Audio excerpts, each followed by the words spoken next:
And we're here. Hello. Hello again. Um gonna play some more Bloodborne. Yeah. Yeah, I think that's what we're gonna do. Kind of a weird thing, to be honest. I thought about it. I was like, do I wanna go right back into it? Yeah. Yeah, I think I do. So we're gonna go back into some Bloodborne, and I had some stuff ready to talk about Bloodborne.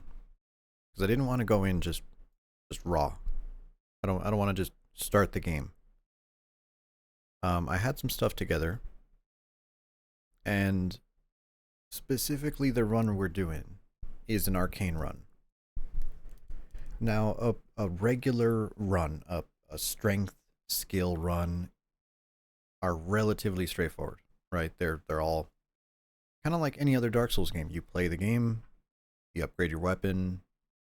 A gem says more damage, perfect. You do more damage, right? You put in um, stats that are relevant to the weapon. Big bonky weapon, strength. Quick stabby weapon, probably skill. Cool, right? It all works out. And you don't really have to interact all that much with the chalices or the gems. And I'm pretty sure that most players don't actually play the chalice dungeons. I can't find any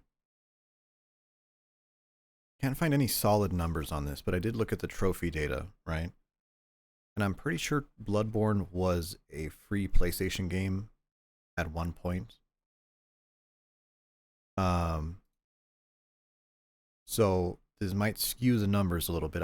I could have sworn I remember them being higher, but just looking at the trophies, the amount of people who've gotten the Themeru Chalice, that's the one from Bloodstarved Beast, that's only 37%, right?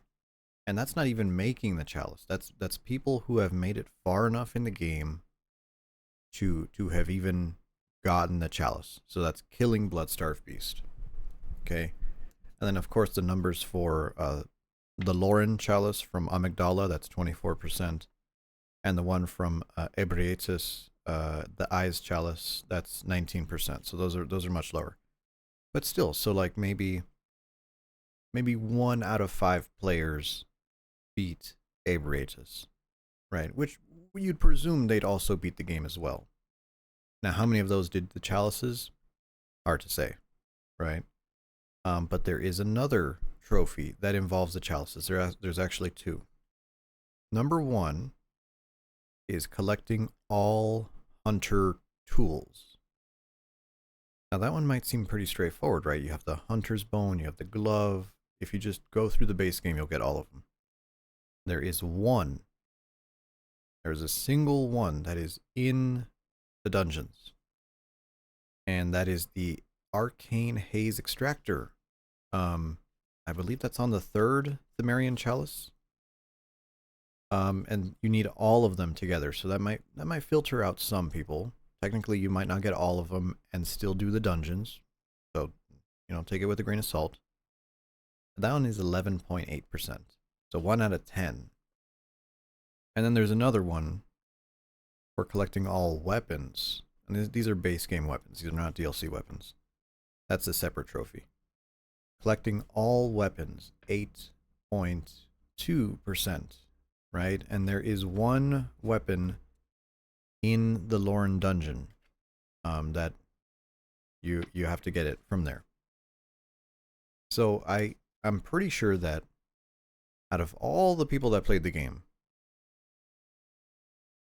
not even 10% have actually gotten gems, gone into the dungeons with the intent to beat them or with the intent to farm them, right? So I have some graphics here, and you see obviously there's some blood gems, and these are pictures of abyssal gems that I could find. Now, there's other ones, but they're much smaller, so these are the highest resolutions I could find.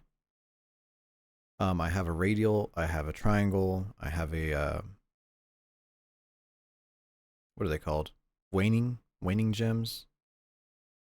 And those are abyssal. You see how they have a little bit of like a inverted color, right? The gem is black almost, and it has an outline. Those are depth 20 gems. And they only drop from bosses in level 3 or level 4 of a fetid, rotted, cursed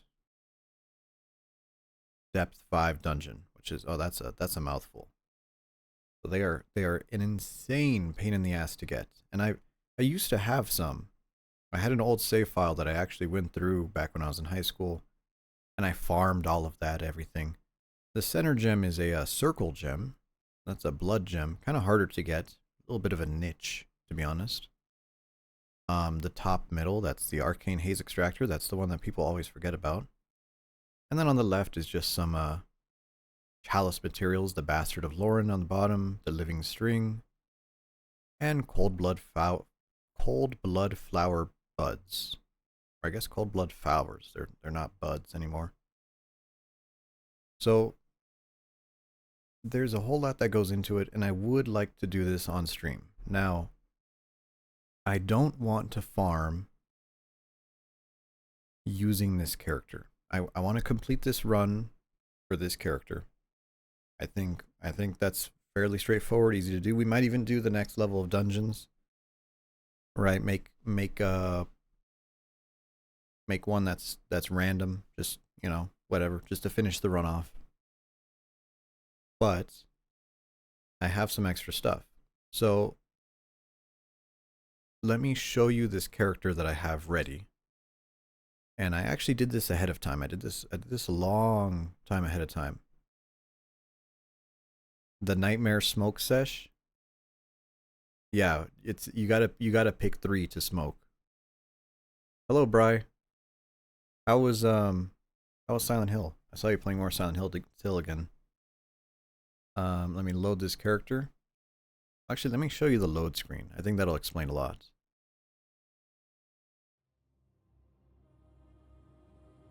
And this is me just nerding out. So, but don't mind me. This is me just nerding out. So, out of these characters, Gavlan. You finished it, but you got the bad end. Everyone gets the bad end. Don't worry about that. Gavlan, don't worry about him. Actually, I'll delete that guy. Never finished that run. Let me mute that. That's Articucci. That's when we did our speed run. So that character, we actually beat all bosses and one boss from the DLC, and you see the in-game time there. 4 hours 19 minutes. So I did basically a 4-hour speed run for the entire game. Pretty good. That's why I haven't deleted him. Arctic, all caps, that's the one we're on right now. We're only 3 hours 41. We're not even halfway through the game, but we're doing a lot more setup with Arctic, so that's fine.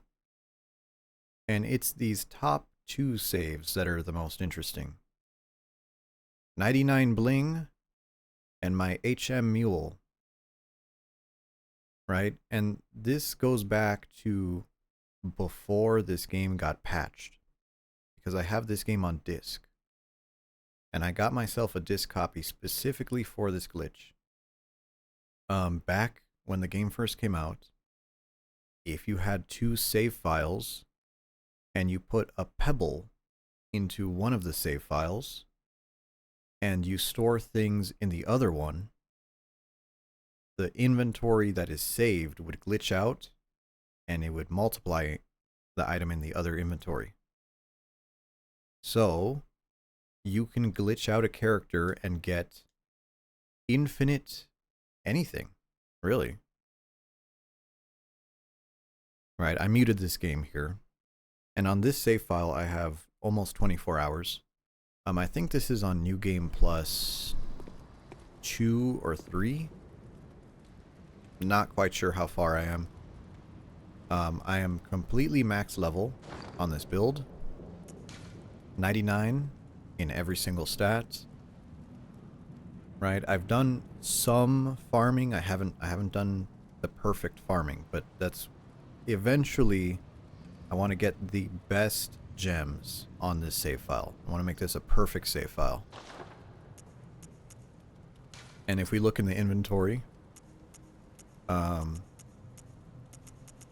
me find an item that is a little bit rarer. Like these Kin Cold Blood 12s, that's what I used. I have 99 of them. And I have more in storage. Blood Dregs. Oh, these guys are angry at me, excuse me. Need to run away.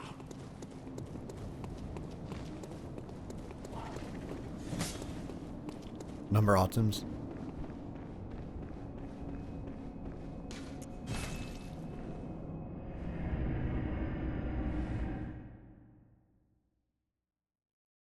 I mean, I know you, Bri, you were really into Three Houses, right?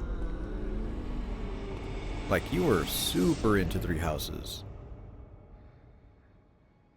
Oh, wait. Pokemon Ultra Sun? Right. You have to do it, right? Yeah. Sometimes you gotta do it. I think it shows you from here. So if you look there, Bloodstone Shards, I got 512 of those. Blood Rocks. No way I need 83 Blood Rocks, but I have them. I have 83 of them. All the high tier materials, I got all of those duplicated. Everything I could possibly need.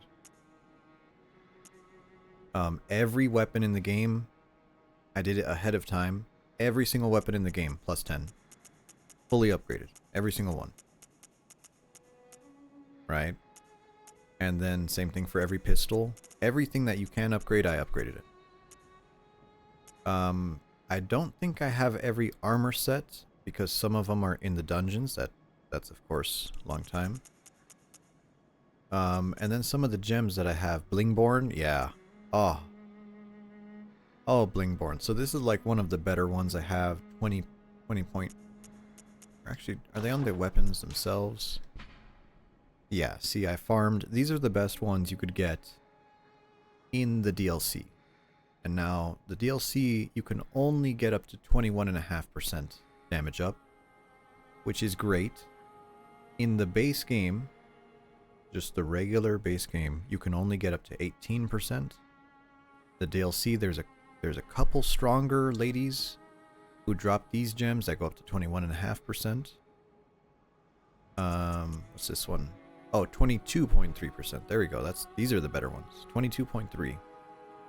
And if you do all the farming all the way to the bottom of the Chalice gems, Chalice dungeons, you can get 27.2% gems. And you might think, well, 22 to 27%, that's not that much. That's not game changing, that's 5%. But these are all additive. Or no, I'm sorry, these are multiplicative. So that 5% turns into, that's actually what, that's more than I think it is. And then eventually I want to just play the game forever. Just beat the game. I don't know, like New Game Plus 7. Eventually we'll get there. But that's what this run is. And long term, I'll switch to this save file. And we'll use that, right? But it's kind of a weird thing. And I'm not really sure how to approach it, because at least on this run, we're going to be doing a little bit of this. So here is the tier list of the dungeons. If you've played Bloodborne before, I'm sure you've probably seen this. Right? And it's not the most easy thing to read, but what it's basically saying is that there are 4 different types of dungeons. Out of the 4 different types, only 3 matter. The Hintertomb dungeons don't actually do anything. Kind of weird. I don't know why. I don't know why they're in the game. They have dungeons that are based around poison, and they just never finish them. Kind of weird. But you know, well, there's unique armor in them at least, so that's something. You get the armor that's covered in worms, and so you have the Thumeru, which is the basic dungeon, gives you radial gems. You have the Lauren dungeon, which gives you waning gems. A lot more beasts in that one, and then you have the Eyes Chalice, which has more aliens. Cool. Great. Well, this chart is cool, but it doesn't exactly tell you how to play the game. And that's where this comes in. This is one of the old photos I had on my hard drive from way back in the day. How to speedrun Chalice dungeons. And thank God this is still on the internet.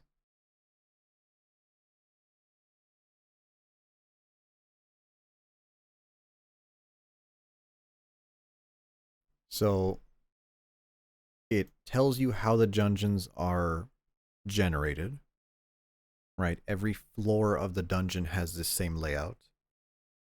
Just to make sure that players know exactly what they're talking about when they say certain areas. And then, so here in the first dungeon, we already did the first dungeon, but we missed some materials. So layer 3, 4 ritual blood 2 in pre-boss bonus area. We got to get those other ones. Right, and that'll let us go to the next one. Beast Possessed Soul, Keeper of the Old Lords, the Marian Descendant. Each boss drops certain items, right? Certain types of gems. So that's really good. And this goes all the way down. All the way down. And you might be like, well, this is the final dungeon. The Great Thumeral Eyehold dungeon, where you get to fight Yarnum, the lady. Well, that's the end, right? No. No, she doesn't really matter, to be honest. She's a cool fight. She's a really cool fight, but she doesn't matter at all. You only have to play this to get to the materials to make a random dungeon. Then you could start farming for the gems. So it is an ordeal. It is a very large ordeal. And then I have one more photo. And of course, this one is a little bit, I think this is my most readable one. Pea shooter jump scare, yeah. This one has the same stuff, but it's a little bit more free form. It doesn't tell you everything. Lurk, have a good lurk, Bri. I'm just gonna, I'll get to the game eventually. I'll just keep yapping here. But this one's a little bit less organized as the other one because it doesn't tell you what to do exactly what to do. But this one's also really nice. So we'll leave it at that. I think that's enough stalling. Let's go back here.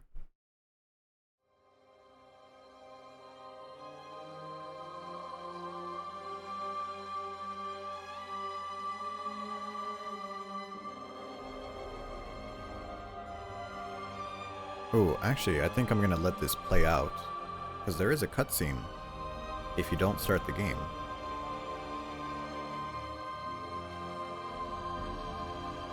Hopefully it doesn't take too long to start, though.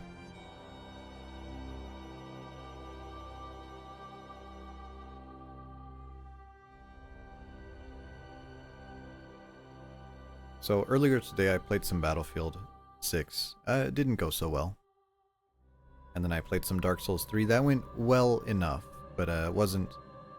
That's not my favorite game. Even if I'm beating that game, it doesn't feel good. But Bloodborne... Oh man, when I beat Bloodborne, I get really happy. There we go, there's a cutscene.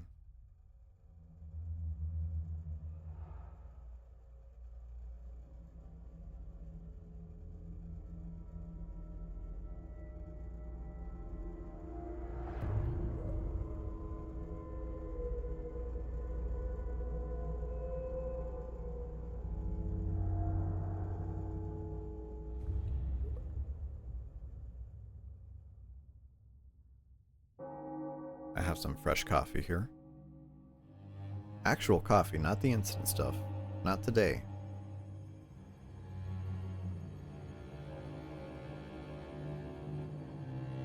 Oh, it looks so good.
Crazy pre-rendered art.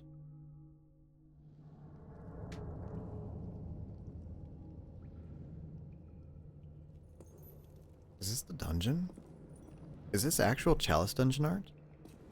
This looks really cool. Yeah, this is like some kind of promotional E3 trailer.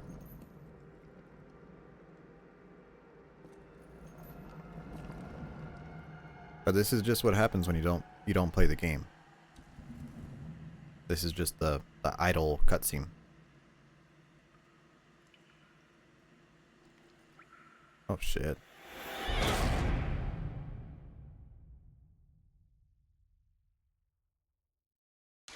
Is there more? Nope. That's it. Well, there we go.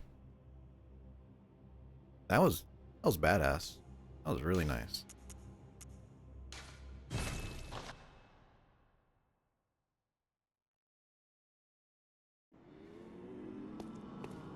So, last time on Bloodborne, we defeated Amygdala. Using our Executioner's Glove, we completely worked it over. That was actually kind of crazy how quickly we defeated it. So we still need to clear out Canehurst. We have a +7 saw cleaver. I think that's a good next place to go. So let's go ahead and do that. Canehurst. Where are you? There you are. Now we are not going to fight Martyr Ligarius. Because we are playing an arcane run, Martyr Ligarius will be one of the most difficult bosses for us. And unfortunately, I'm not really going to do it. Oh, little ghosts in the grave? Let me show you this. You could actually put hats on them. That is the thing.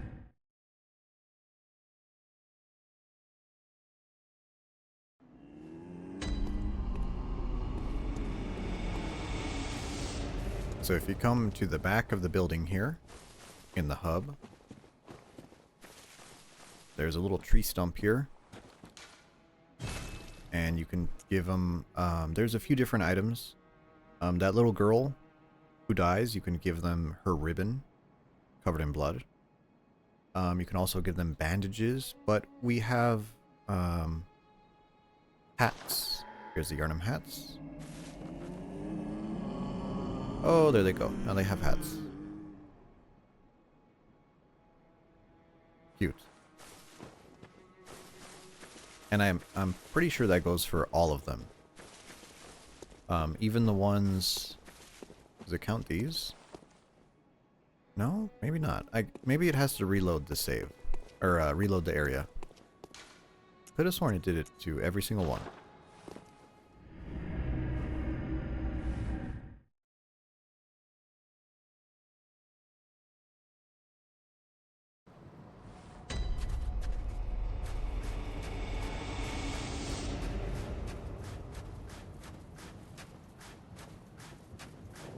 Okay, I know there's some items in this courtyard we never picked up. Here's one. Old Blood 9, good. And then down here there's a bunch of worms, but I want that item down there.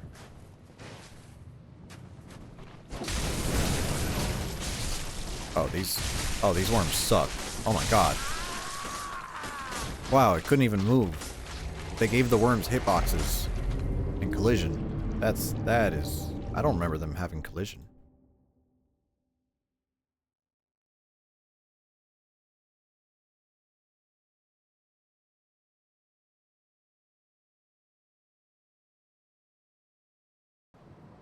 I guess dropping down is probably not the good idea. We should probably just run in. That way we could stay mobile.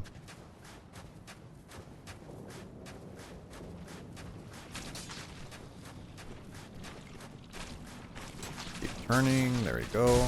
Blood gem. Whatever. Just kill me. I could have sworn that was a nourishing gem, but I might be wrong.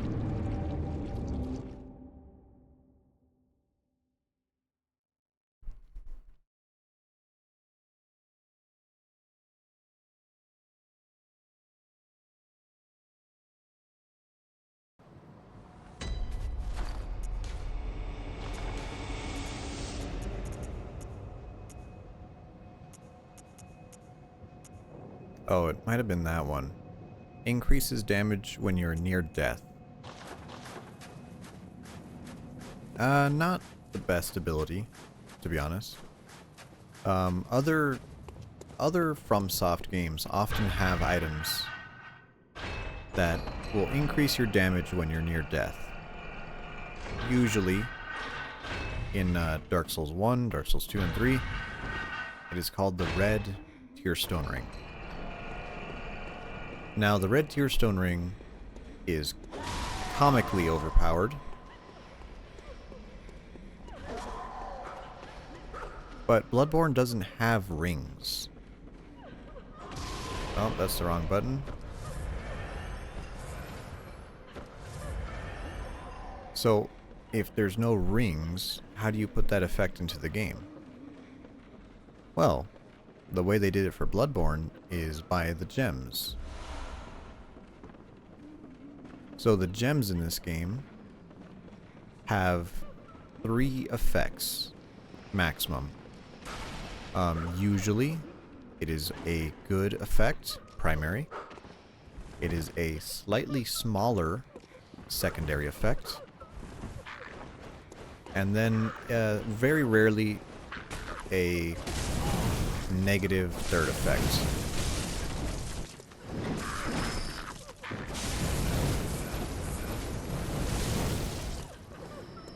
And these effects can be, you know, attack up versus certain types of creatures, attack up for certain damage types only. And the secondary effects are usually the ones that are more varied.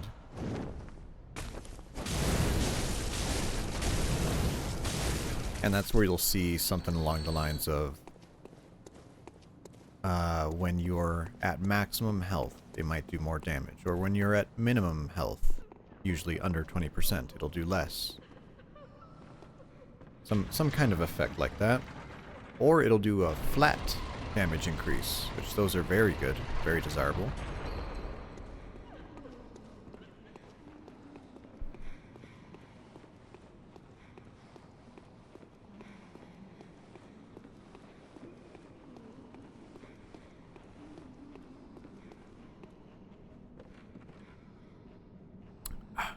Okay, now up here, I believe this is just a gem, nothing too special, a blood gem, if memory serves. Yes, a warm blood gemstone. And then there is a crystal lizard up here. Ooh, there it is.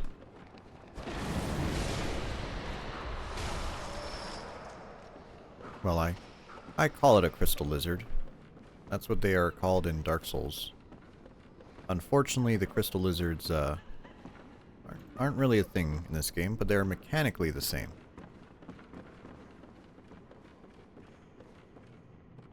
Is this the right one? Yes, yes, we come up here, through the here. Solve, hello? Hello, I just ranted a little bit about Bloodborne gems. And then we're picking up this run again. We're not going to defeat Ligarius.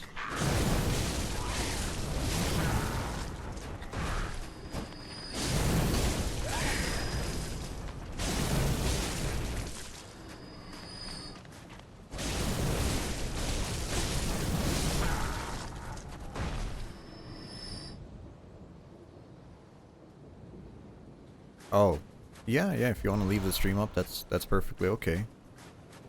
Stay warm out there. There you go.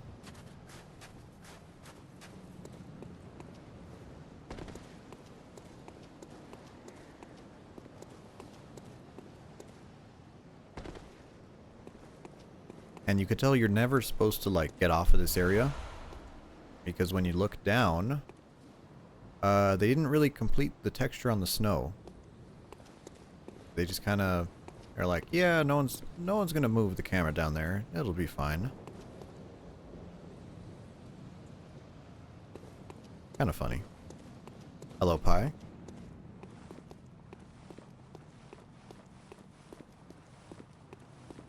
I was showing off my level 99 everything character.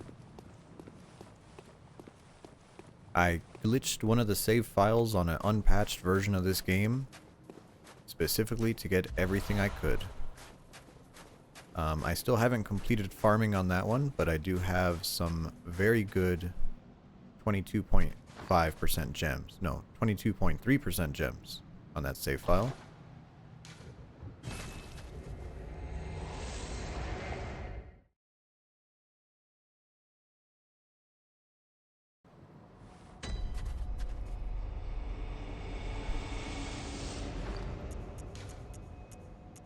Okay, we are short. We are short one blood chunk. Oh, that's unfortunate. I don't want to do Martyr Ligarius yet.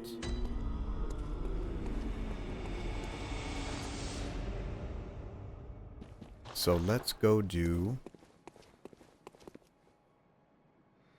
Forbidden Woods. Seems alright. Still haven't gotten around to that. We've been doing everything else to set up the run except Forbidden Woods.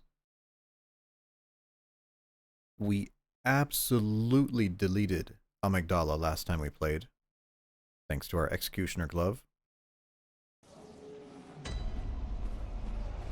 And because we have fire damage, just about everything in here should die very quickly.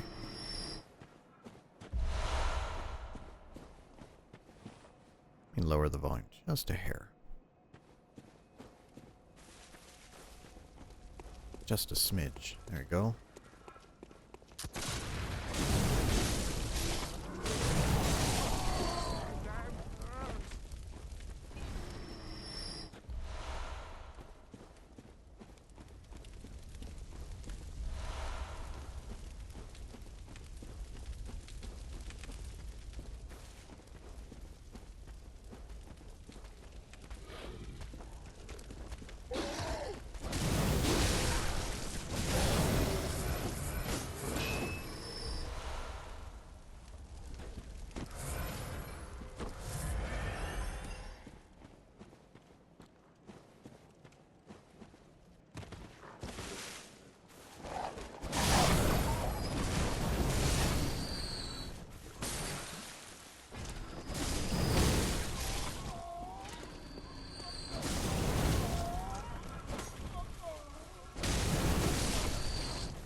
Now this area is supposed to get you.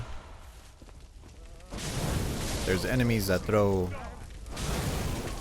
oil pots at you, which increases the amount of fire damage you take. And then all these enemies will throw Molotovs and torches, They are very dangerous. Let's see, I know there's a crystal lizard around here. There you are. And then over there is a bunch of crows, so we're gonna avoid those.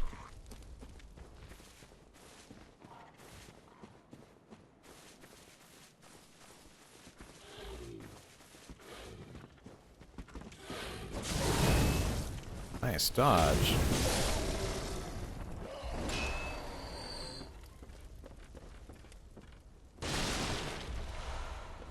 Beast blood pellets. Unfortunately, we don't really have a use for beast blood pellets in this run. Unless we have to use a physical weapon. I suppose we did against Watchdog of the Old Lords, but for everything else, not really.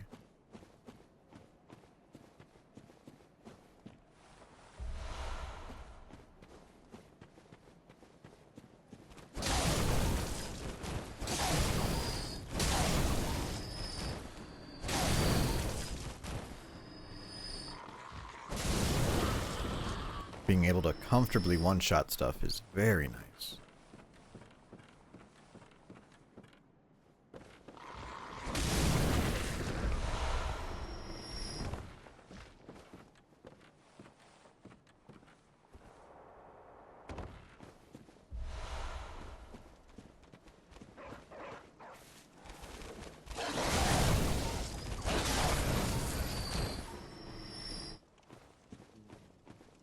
And if I remember right, there is a bagman around here. He's a little bit scary. I always show respect to the bag. Can never take him lightly. There he is. Oh, I hear ya.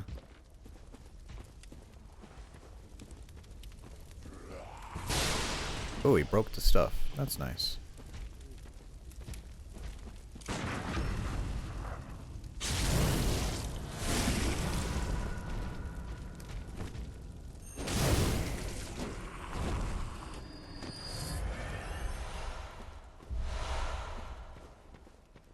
So we just got the Hunter tool. Beast Roar. Now, Beast Roar, I think, is one of the most useless ones, to be honest. It's not the best. Ah, I wish it was better. You can roar, and it pushes people back. I think it's just stagger. To be honest, I'm not really sure what it does, or what use there is for it. Maybe you could troll people in PvP, but I've never seen a legitimate use for it. And I don't believe it even does damage, which is a strange part.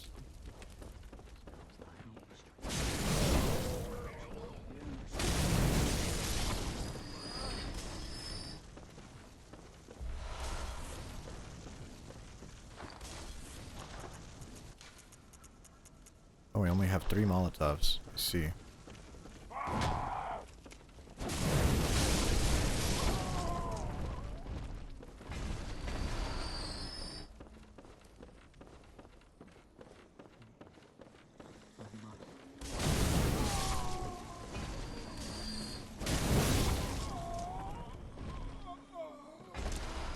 Now this area is where we get to have a little bit of fun. When we drop down here, there's some enemies in the water. But this water is oil water. So watch what happens. 1100 damage. Holy moly. What about a charged R2? What does that look like? 2500 damage.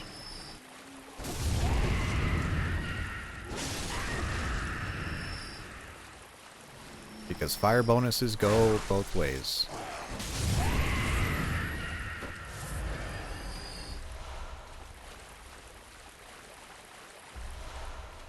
Oh, they drop sedative. I don't think I've ever seen that before.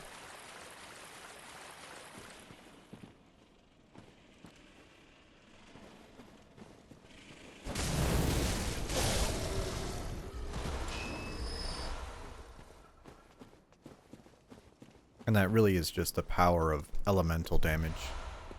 I was gonna sit here and do a graph of like what regular damage looks like against certain enemies versus elemental damage.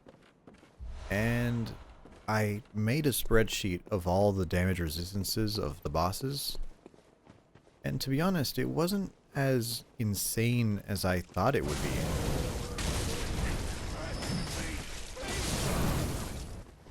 So I was a little bit disappointed by that.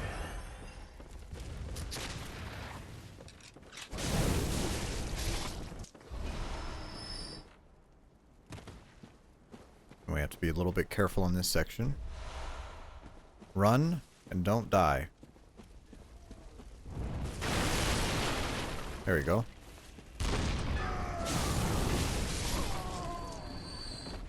Fire the cannon.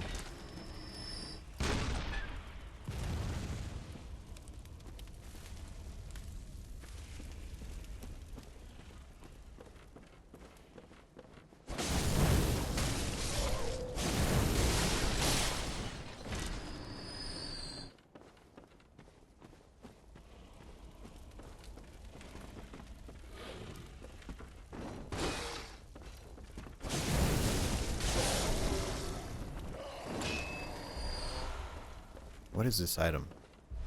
Oh, it's pellets. Ah. Ah, it's just pellets. I see.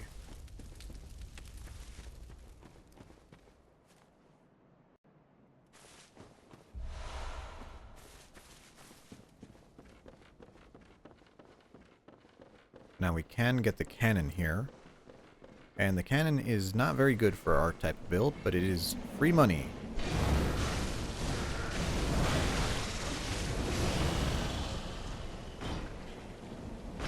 That feels nice. It feels nice to have enough damage to kill those guys. So from here we drop down. Easy enough. This guy's a little bit scary.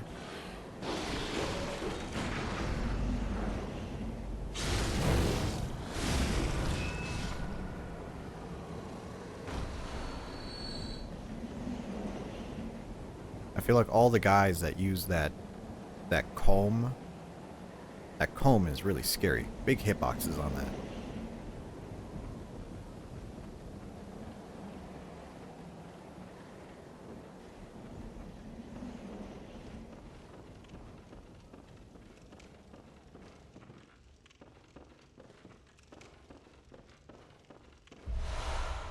Poison knives. Okay, very important. And there's this guy.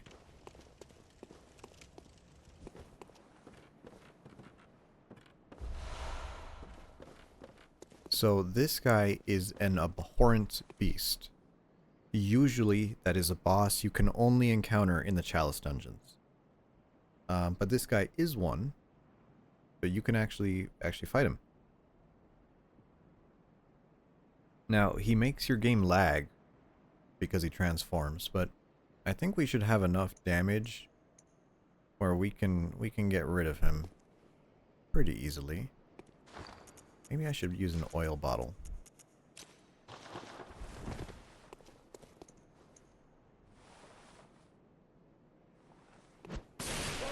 There we go. Don't mind me, buddy. Back shots. Have you got a screw loose? Oh yeah, he's bigger than I remember. Animal intuition. You hunters have got more blood on your hands. Yeah, he's a little crazy.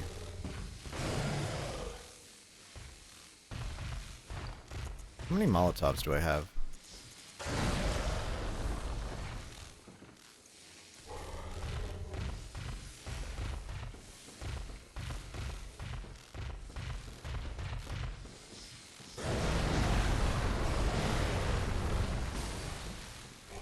Oh, that didn't do damage to him, I see. Oh, that's the wrong button.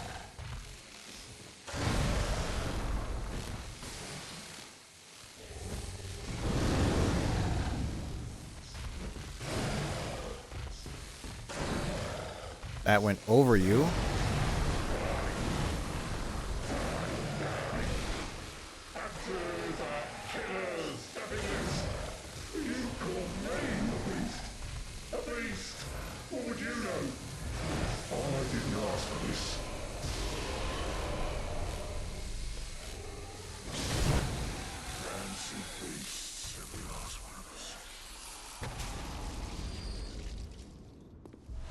And he drops the beast rune.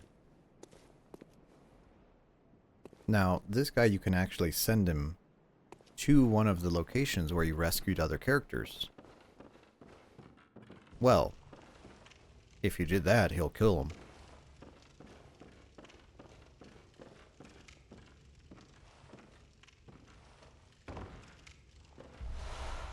There's our cannon.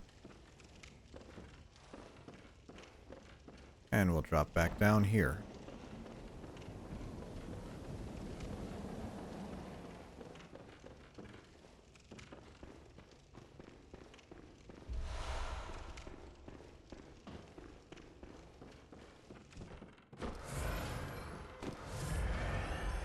So, you know, I think we'll do this run.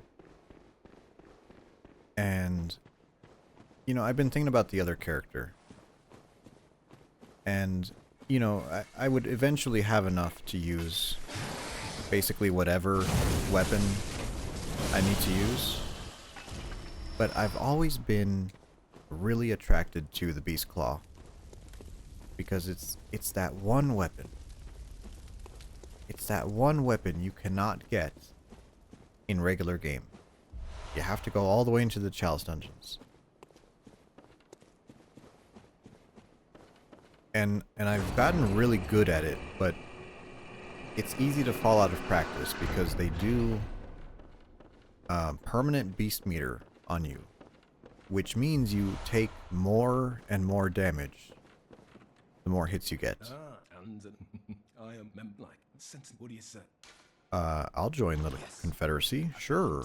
Well should commit this to heart. Our own Carol rune, symbol of the League. Impurity. The night brim just hunt. No, I think all and So he lets you join the Confederacy. And it's not really all that interesting. Bloodborne had a PvP system that was not fully fleshed out, right?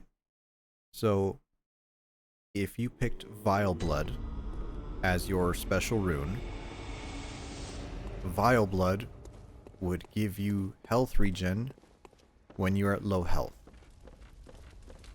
Well, that's not great. If you chose the Healing Church, you would get increased healing from blood vials. Now that's a very good one, right? Now if you invaded into someone else's world, or even co-op into someone else's world, but two people had different runes, it would make you enemies. And then of course there was another rune from Eileen's quest, which unfortunately we failed. That would be increased stamina regen. That's also a very good rune. And that one would trigger randomly, I think based on how many other players that person killed. Kind of a weird one, that one. And the DLC added some more runes. Now I think technically this isn't part of the DLC. But you have the Impurity rune. Boosts health during co-op. Sure. Also, it has a hidden side effect. When you kill other hunters, whether in PvP or not, they drop a centipede. And you can also do that for the Canehurst one. If you kill other hunters, they drop sperm. I mean, it's blood sperm, but it's sperm. And that's an item in this game, for some reason. And I think the other two are the runes for the Augur and the one for the Beast Claw. Blood sperm? Yes. Yes, actual blood sperm. Let me see if I could find a photo. It should be really easy to find. Carol runes, there we go.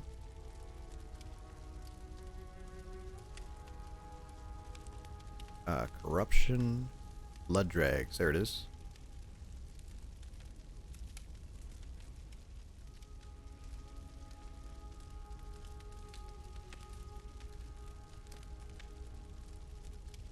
Yes, it is.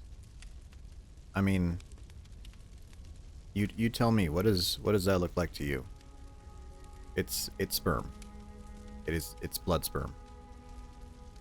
And you try to give it to your queen, the leader of the covenant, so that she eventually could have a baby or something. I'm not sure what the lore is, to be honest, but boy, it sure sounds interesting with blood sperm. Yeah, but that is a real thing in this game.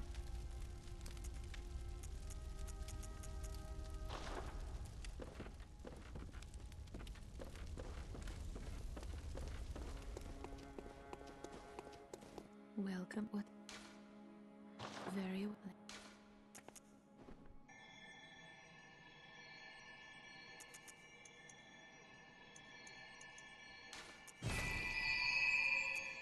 We are short 3,000 for the next level.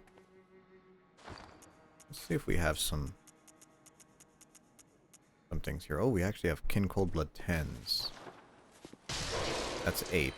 That's perfect. Can I sell anything here? Sell the cannon. That's 9,000.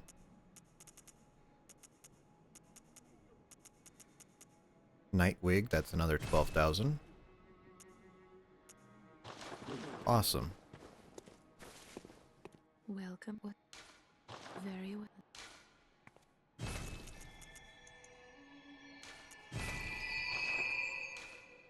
Farewell. Good. May you. Okay, good. Good, good, good. Wrong one. There we go. Yeah, just, it always helps. It always helps to put in those points. A little bit extra damage goes a long way. Especially in this game when... So you might know that people in other Souls games sometimes beat the game without ever leveling up. And that is a fairly common challenge. Right? Beat the game without any levels. Soul level, usually it's like soul level 1, soul level 10, you know, whatever the base level is.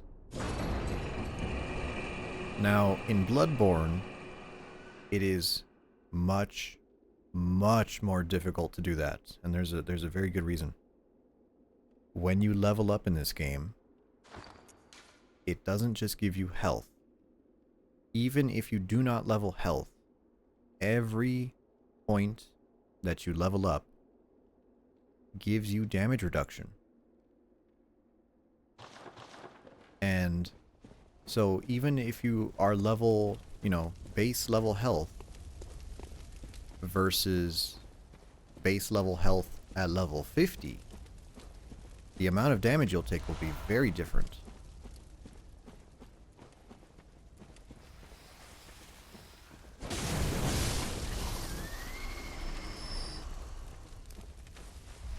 So always leveling up in this game is a great choice.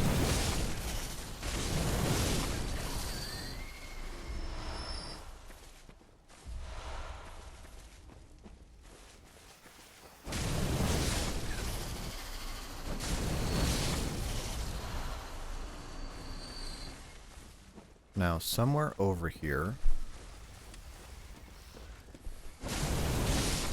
there is a location where you could jump. Is this it? That doesn't look right. That doesn't look right.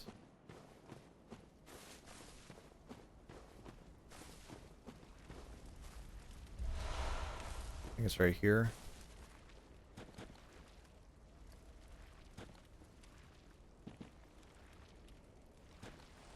No. No, that doesn't look right either. Where is it? I really can't remember where it is. It's along this left side. And there's a jump you could do as a shortcut.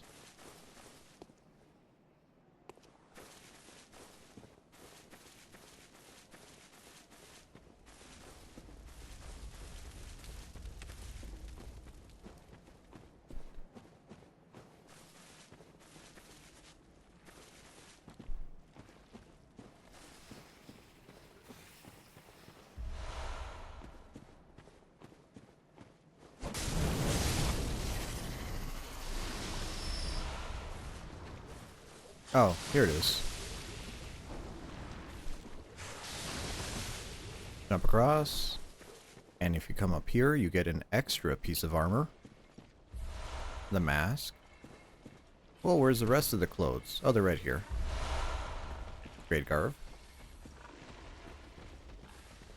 And then from here, I like to go on to the left side.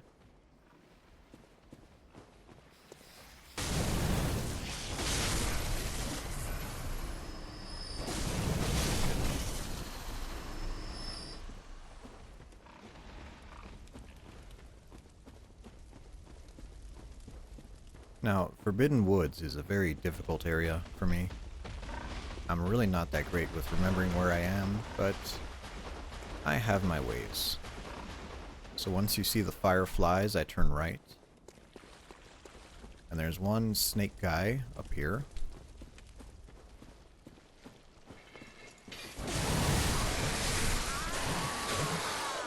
Wow, that was a lot. That was a lot more damage than I remember. What the fuck? Okay.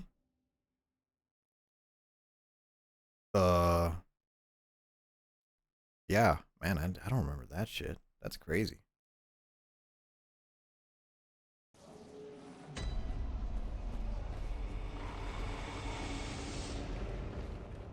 I was about to say, I'm pretty sure we killed those guys in like 4 hits. They should not be doing that much damage to us.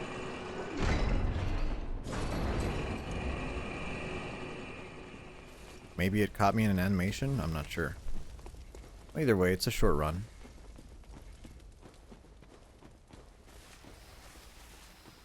Especially since we picked up most of the shards in this area already.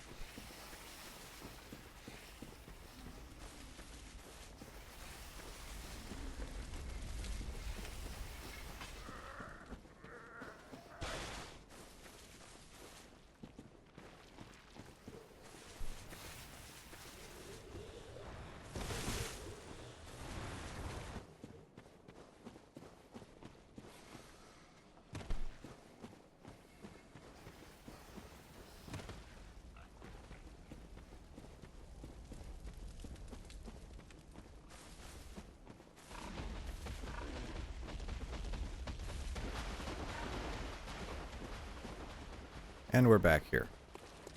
Alright, let's do that again, but not dying this time. Not sure what really happened there. Maybe this guy's just stronger than the others.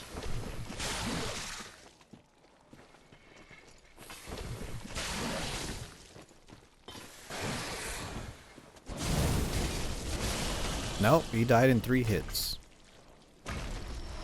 I guess these are just insane damage enemies. He also dropped a very unique gem. Radiance.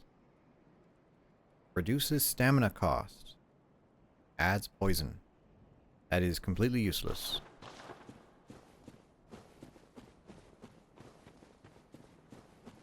And we'll unlock this shortcut here.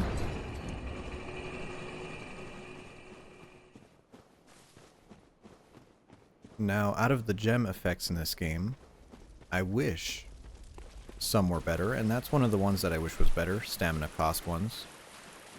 Because if they made a gem where it was like, you know, half stamina cost, oh, that'd be spicy. That'd be very nice. But unfortunately, it is nowhere near that good. Okay, there are aliens over here.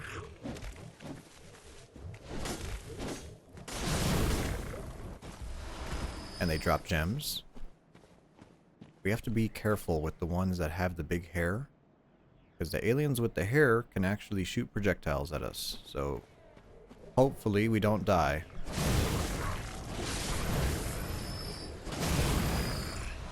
Arcane. Nice.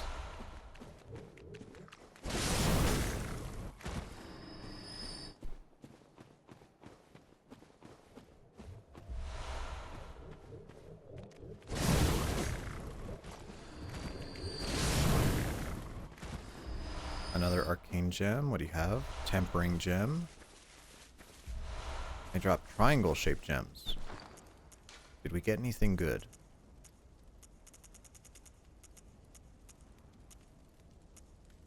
Oh yeah, 8.4. Physical attack ups. Okay. It might be useful later on.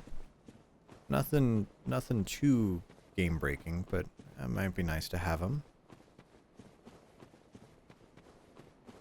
I only come and kill these guys usually during runs where I'm using the Kirk Hammer. The Kirk Hammer is one weapon that I really enjoy, but it takes triangle gems.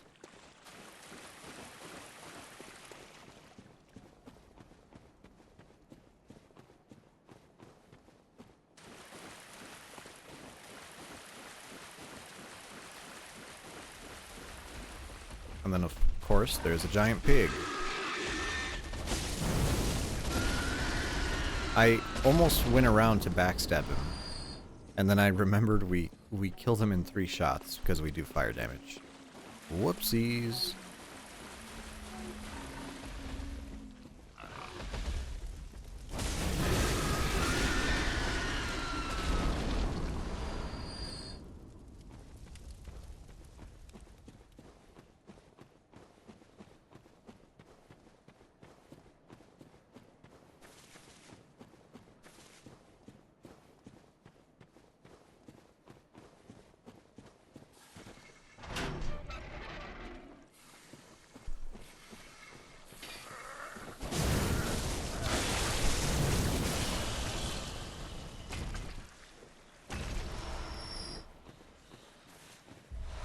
Oh, there's an old hunter here. Who is this? Oh, that's one of the Madara's twins. I see. I could have sworn we could summon old hunter Henrik if we defeated him, but his summon sign is usually right here. But for some reason it's not here.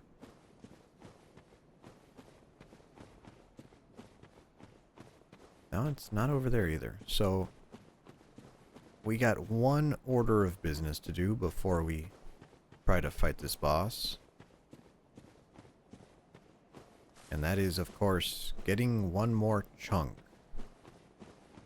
One more bloodstone chunk. And I think you could find it over here. You have to come all the way up here. And I believe it's behind this guy. Oh, it might not be. Oh, we'll leave it be then. I think we should have enough damage to take out Shadows of Yharnam, especially if we summon.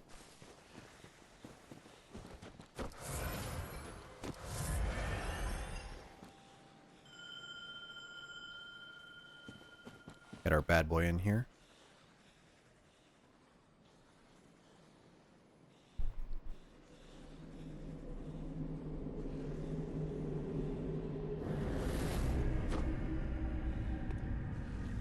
Nice.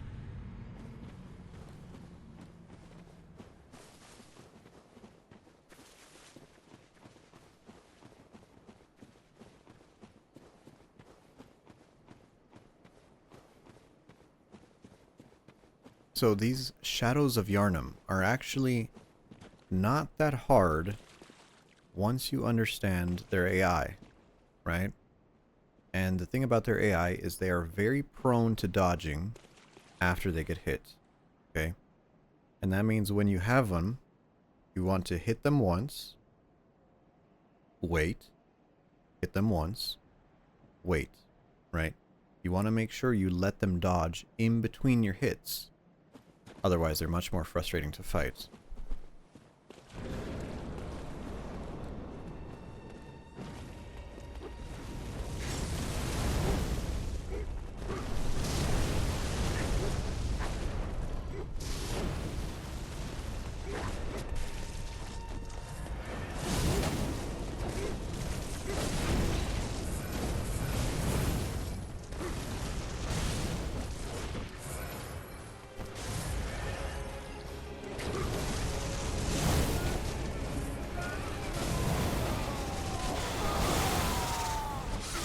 Get rid of that one. There we go.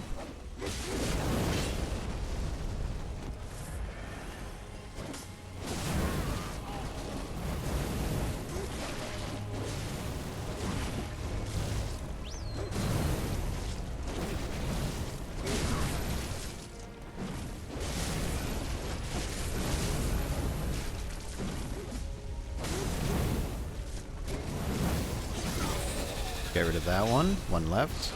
Oh, he's summoning. Yep, gotta watch out for the giant snakes.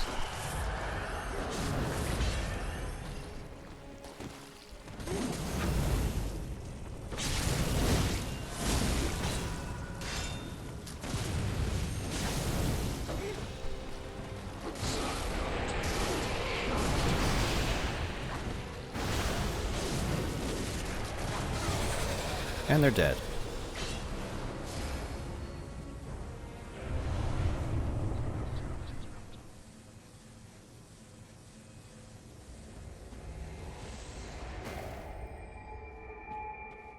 Now, I don't like to head back from this lantern. I prefer to get the next one.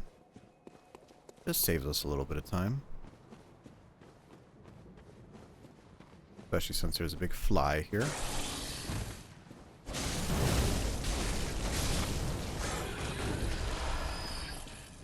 Now we can promptly kill.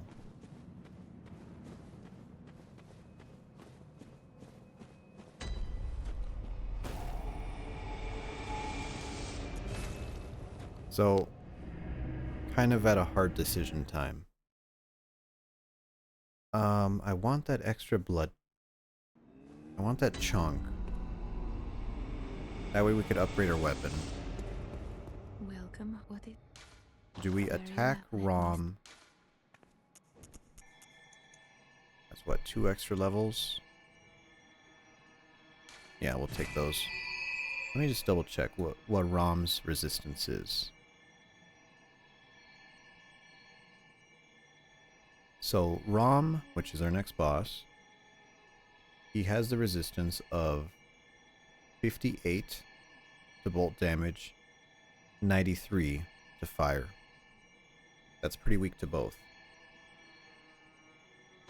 Now, we only have one gem that does bolt, I believe.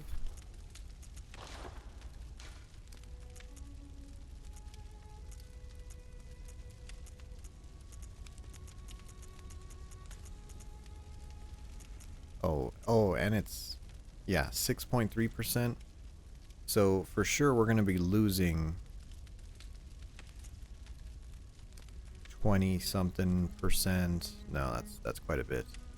So I think it's better to attack him with the fire setup we have right now instead of going for the bolt. He is more he is weaker to bolt. That is better. But unfortunately, I don't think we're in a good place for that. Or we could get 2 strength. We could get 2 strength for the Tonitrus. Not impossible.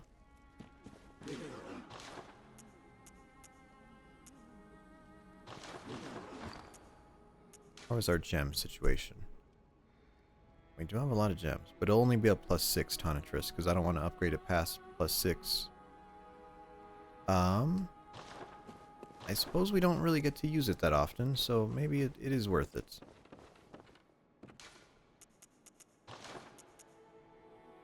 So, our Tonitrus is our unique bolt weapon.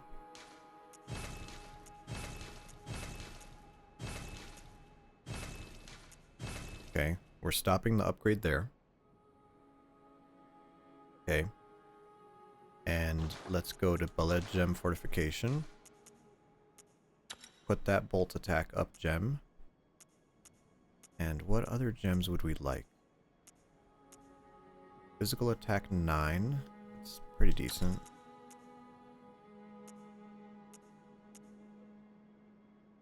That's just a better version of that. Okay, so I suppose it's these two.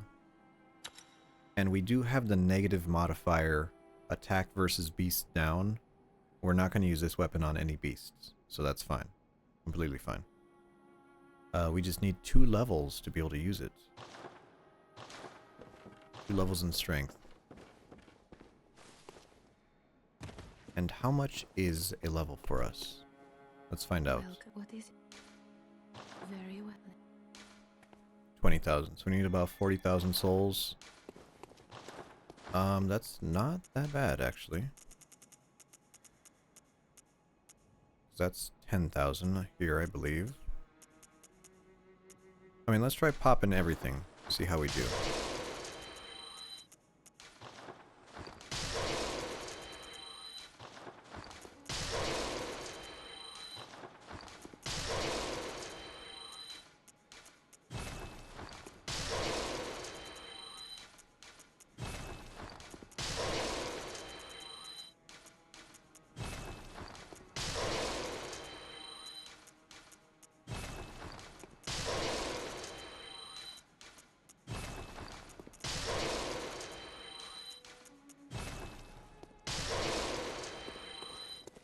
Welcome. What? Very well. Let me. Oh, there you go. Yeah, we had enough. Alright, now we can use our Tonitrus. And the Tonitrus, of course, is a electric ball. But it has a special attack where instead of transforming, powered up. And so what does it do? It does 252, 459. Oh, this might be spicy. Oh my. Oh, that's spicier than I thought it'd be.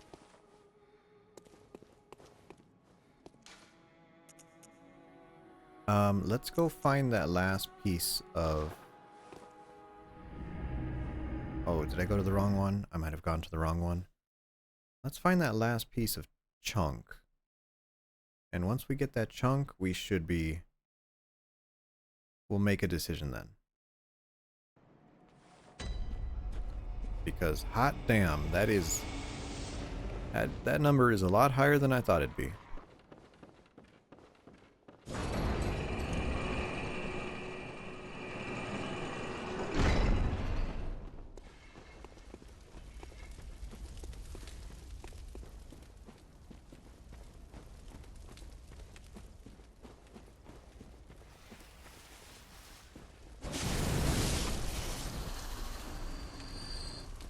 Now, throughout the Forbidden Woods, of course, there's more interesting items here.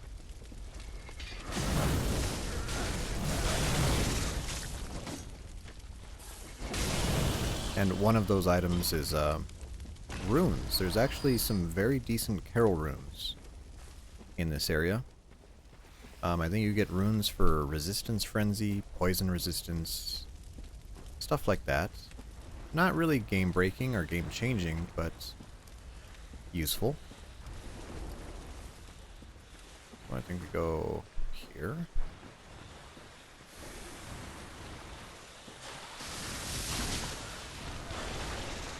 Oh, it's here. I remember it. This is the spot.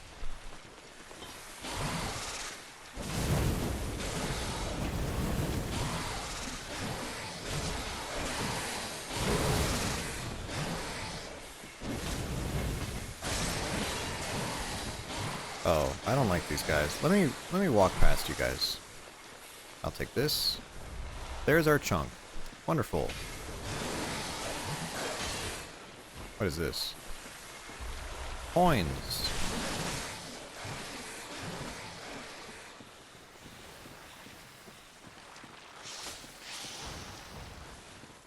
You know what we're gonna do? We're gonna leave. That's more like it.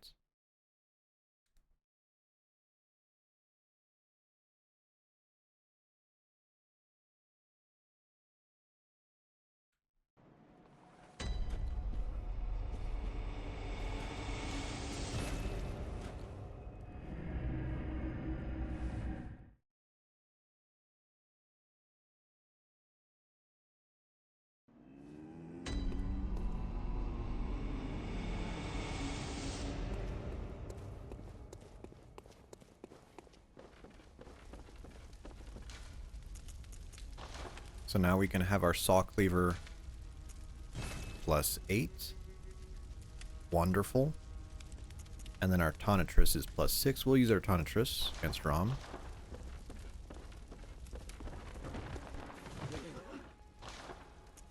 Are there any materials we could buy here to knock our discovery down? I guess we could get the short root ritual chalice. That knocks 10 off.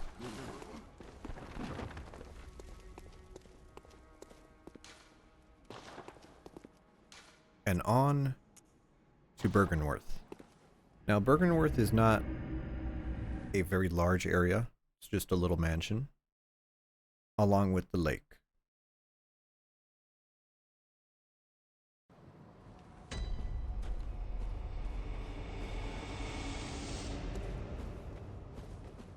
I am curious to see how much does this weapon do against these flies.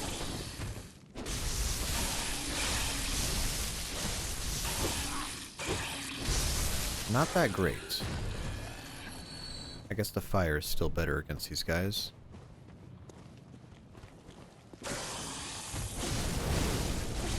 Oh yeah.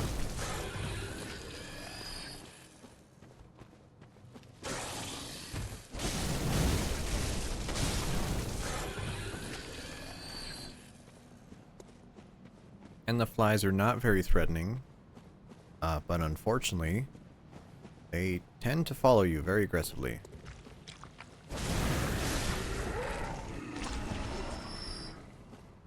Here's a rune.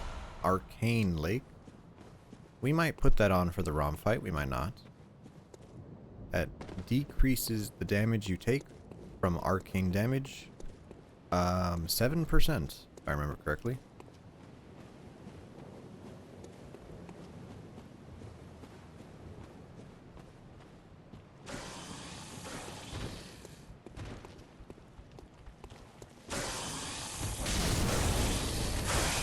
Oh, they stepped on us.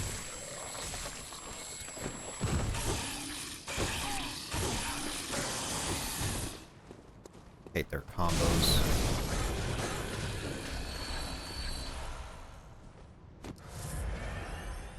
Okay, so if you look over there, there's one of those big flower centipede guys. Now, there's only one of those in the base game. He's right there. You don't have to fight him. You can run past him and quit out. And you can use him for a skip. If you run past him, reset him, you can then bump into his butt while jumping.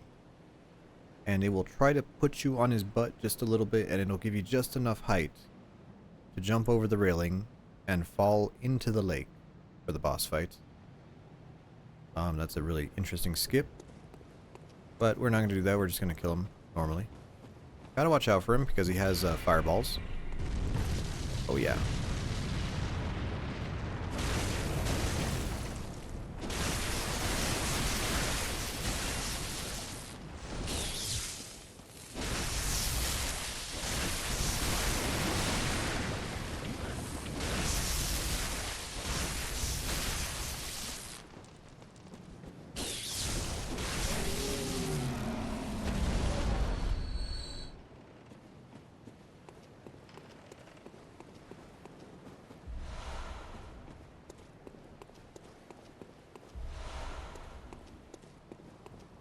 And I believe there's one more fly enemy over here.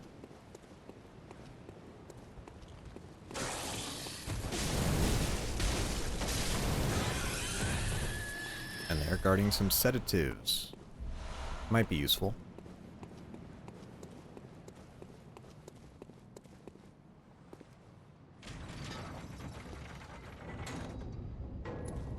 Now we open up the gates. We go inside the mansion, and unfortunately we have to fight a hunter in here. And they are a huge pain in the ass. Because they can use the call beyond, and they can kill you very quickly. Let us see if we are going to die. Oh my god. Yep.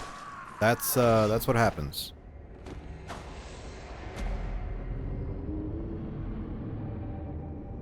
I really hate that hunter so much. That attack is something else. I hate that attack. Same thing with Mikolash. Mikolash is a pathetic boss that doesn't do anything. But God help you, if they do that one attack, you are toast.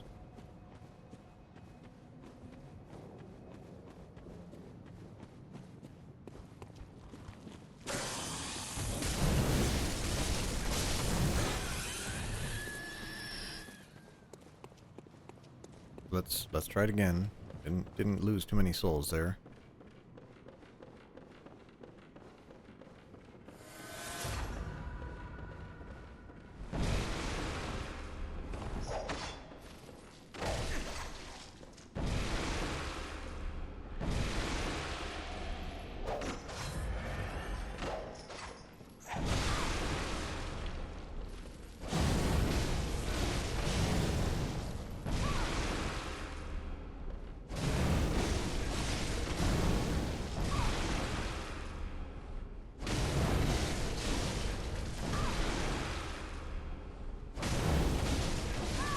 There we go.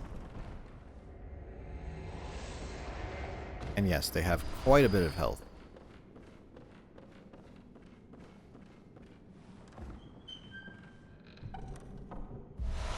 Fortunately, with our arcane run, we can just use Augur of Abriatus, which costs 0 stamina. Very good. And it knocks them down. So you can kind of cheese some of the NPCs with it. By kind of getting in their face, knocking them down, pushing them into a corner.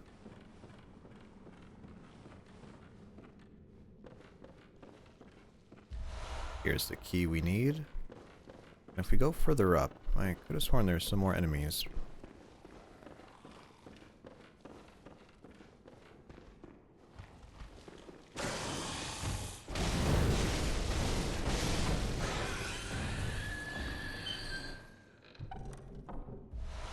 Oh, it's the Phantasm Shell.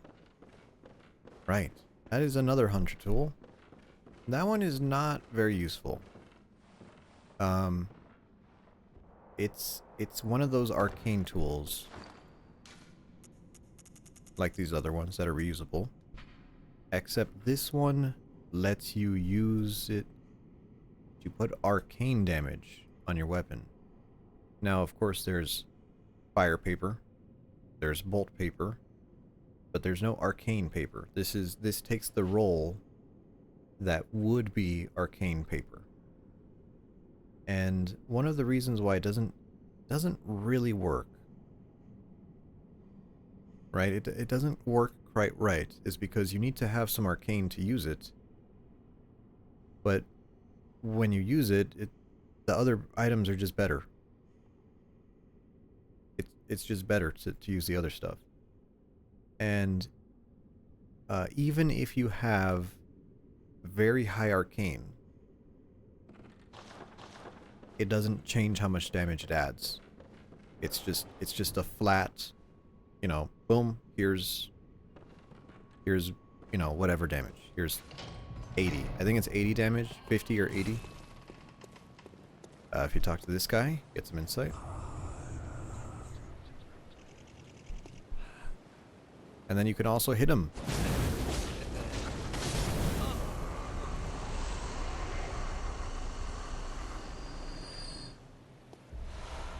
And he drops the eye rune.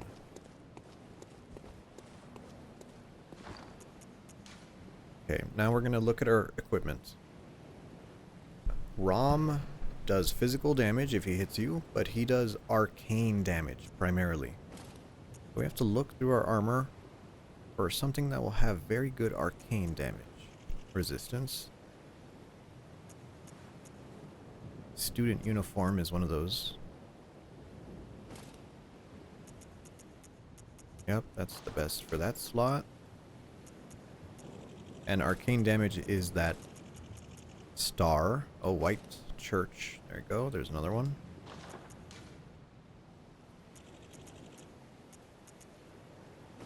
Gascoigne gloves. Student trousers. I guess we do the white church. Okay. Now we could also put on the rune The rune that gives us a little bit more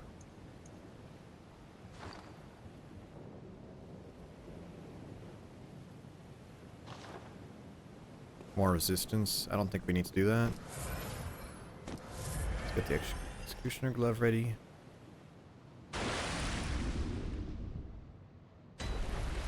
We enter the lake.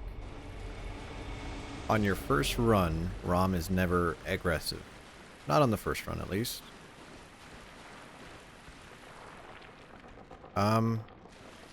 Let's do it, I guess.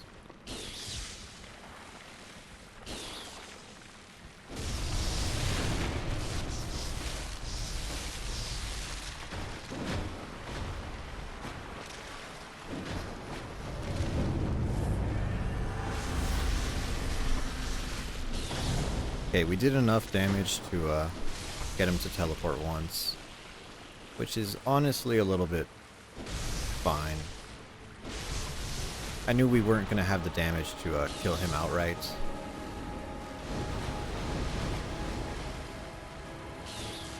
Got an opportunity here.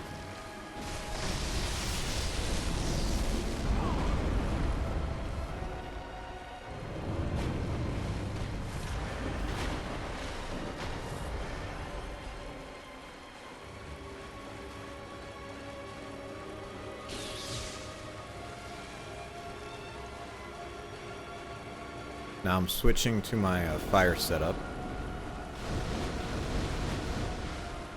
And I want to hit him with a fire pot and see what we could do.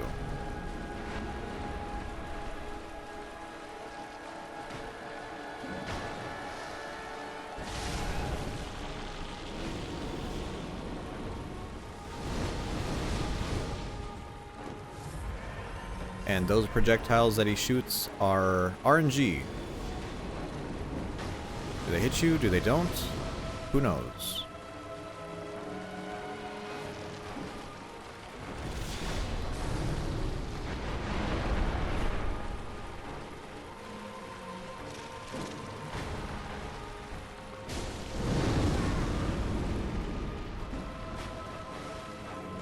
Well, that did a little damage. Not as much as I would have liked. Now there's a whole bunch of spiders.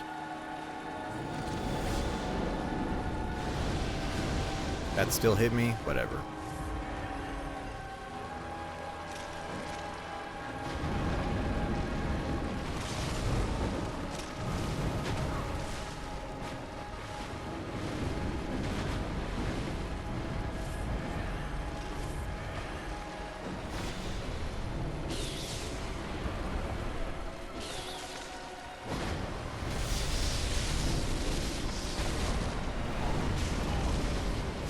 Whatever, we got him.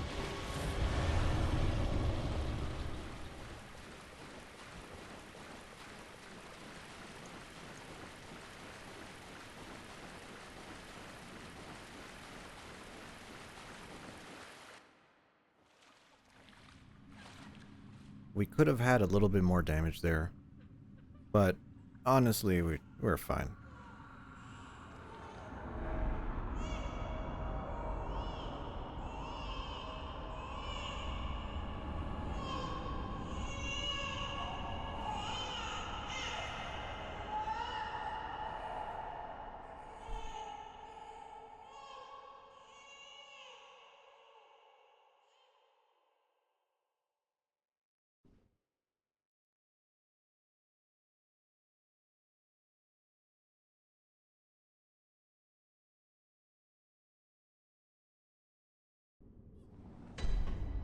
Wonderful. So, now that Rom is dead, Rom is the biggest change to the world. Once Rom dies, a ton of quest lines are locked out. The world changes in ways that can't undo. Okay. Now, the next boss we're going to fight is the One Reborn. One Reborn is more weak to bolts, but he's also, just like Rom, pretty weak to fire. And this area is the first area that has a lot of bloodstone chunks.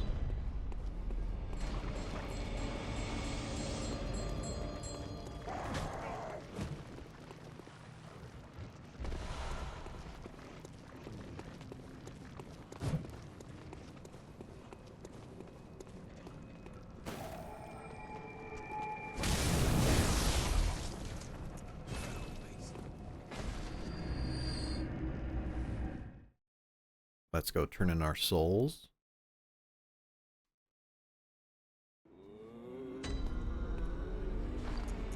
And let's change our armor again. Go back to Hendrick's armor. Just because it's the best looking. Welcome. What? Very well. Let.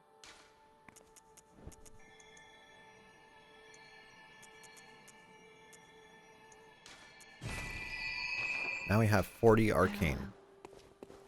Doing very good in the arcane department.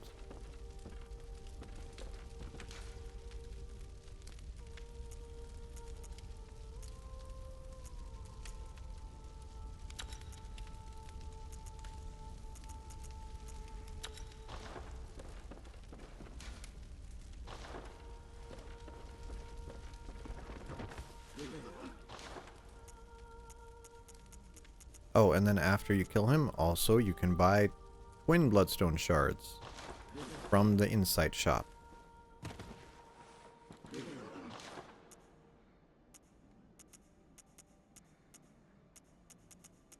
Let's see, we have the Yarnum Hunter set. I feel like I'm missing a set. Oh, we never got the Church Hunter stuff. Well, I guess we should do our Yargul run first. So let's do that. So, Unseen Village, where we're going. The underground jail. That bonfire or that lantern is broken now. Can't use that one, fortunately.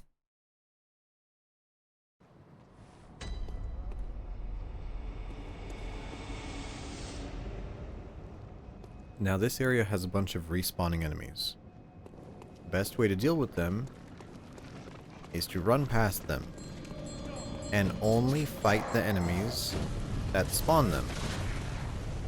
And they are these ladies that ring the bell.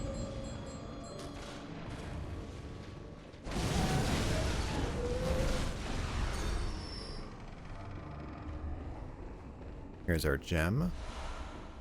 Very good.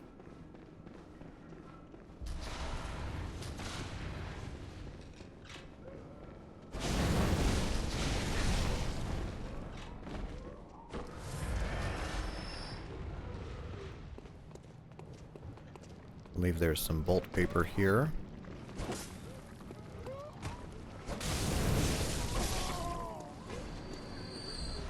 Yep, bolt paper. Now, here's another run. We have to go into the second floor of that building. So, up here. Oh, not where I wanted to drop.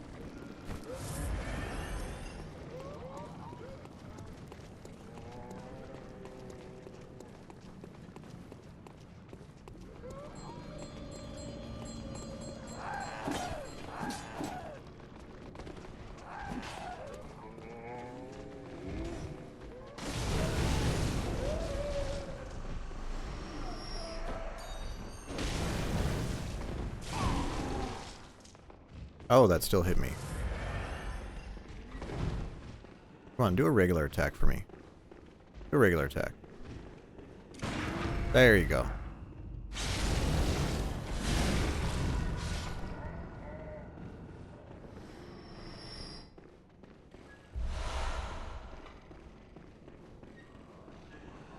Into the cage.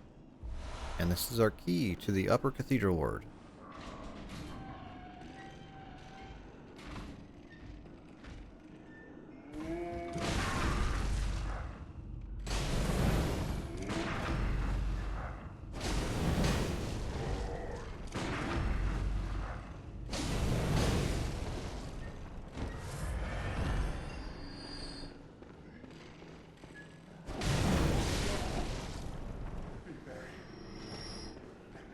And in here is another hunter tool. This one's really fun.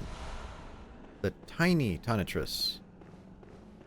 So whereas our weapon, the Tonitrus, is a perfectly viable weapon, it does great things, electric damage. The tiny Tonitrus sends a shockwave of electricity forward. And it's very weird the way it works. Because it sends the electricity out and it climbs things. And there's one spot in the upper cathedral ward where you can use it as a skip to kill a certain enemy. Run through here.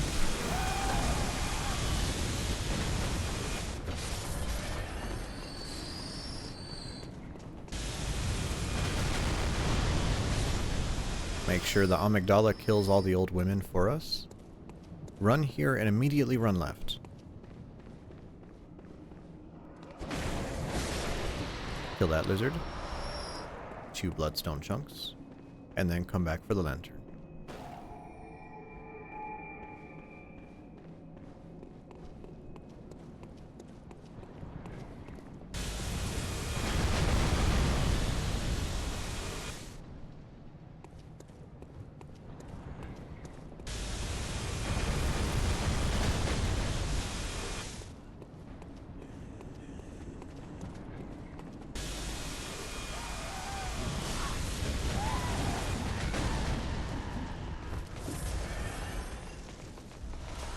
Another chunk here.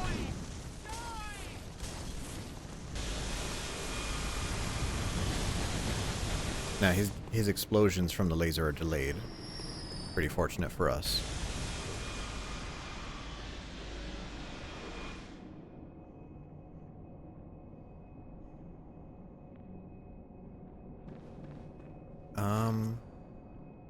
We don't have enough for another upgrade, not yet. Alright, I guess nothing to do but proceed onwards.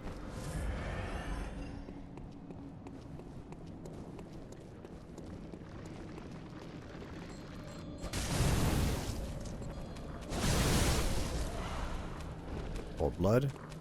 Run here, into the corner, hurt you.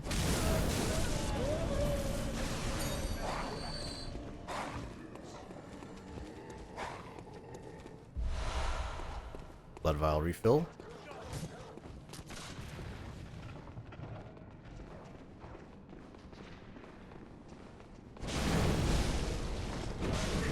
Hate your attacks. There you go. Okay. Now there's hunters in here. And there's 2 or 3 of them. I don't remember how many there are. But they're in here and they are very annoying. Very, very annoying to fight. Fortunately for us, we don't have to fight them. We unlocked that door before and we could just go down that way. But we do need to go into the cellar specifically to get some items. All the people that were down here are gone, and replacing them are these monsters.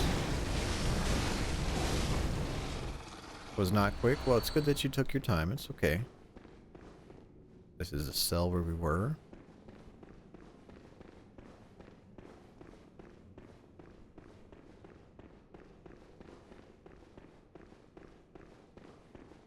I believe there's a... Huh, I guess that was it. Now these dead bagmen have chunks. They have chunks on them. It's great for us. I will take as many chunks as I could get.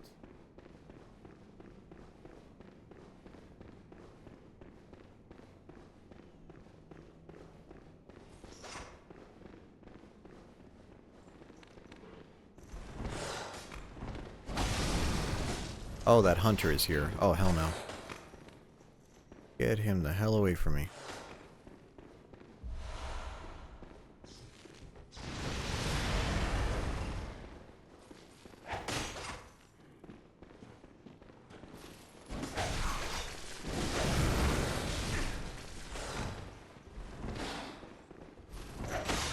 Yeah. I didn't realize he came down this far. That is unfortunate. Yeah, those hunters are just assholes. And unfortunately, you have to fight 2 of them. Only one aggroed to us. I don't know how. I don't know how we went down the first one and then he only aggroed when we went to the second one. Okay, well, let's get the run back. Same path as before.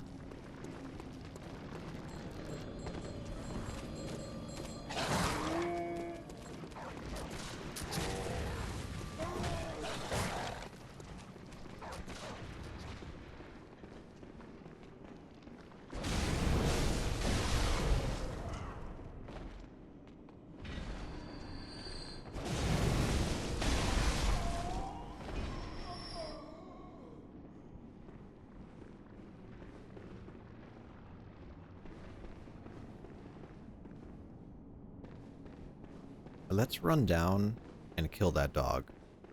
And we'll see if that guy followed us.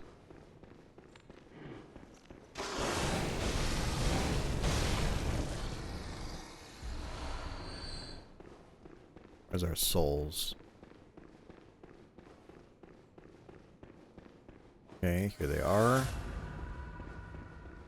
And we've already killed Parl. We don't have to worry about him.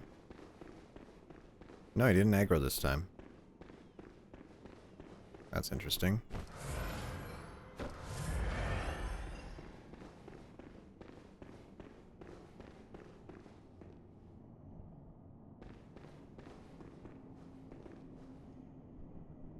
That wasn't the hunter. Where the hell did the third hunter come from? Because that guy has a cannon. And the other guy had a threaded cane. I don't know where that hunter comes from. Interesting.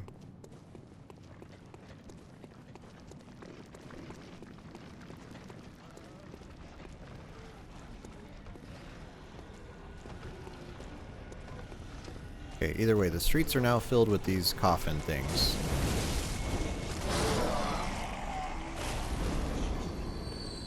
And these guys drop gems that are either bonus for beasts or bonus for kin. Either way, they're both pretty nice gems.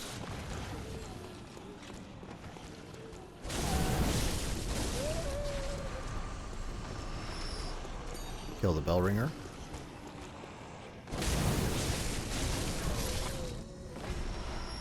Come back for you.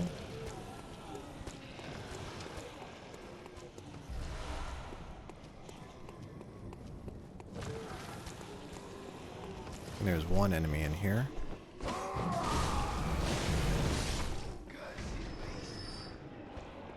And there are 2 more chunks down here that we want to get.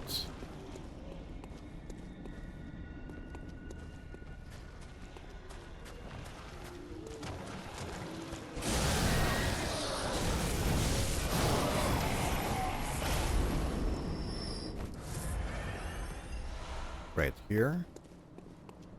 And then as we see, there's a bagman here. But this carriage is shaking, so we come right here. Trigger it.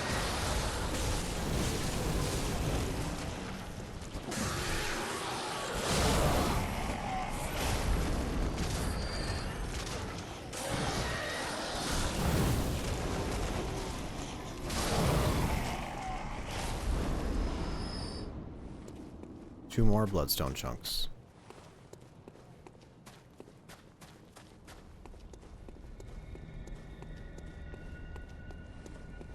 I guess we never got the armor from down here. So we should probably do that. Oh no, we did. I guess we never got these. Pick that up as well. Do we need this much insight? Probably not. Doesn't hurt to get it though.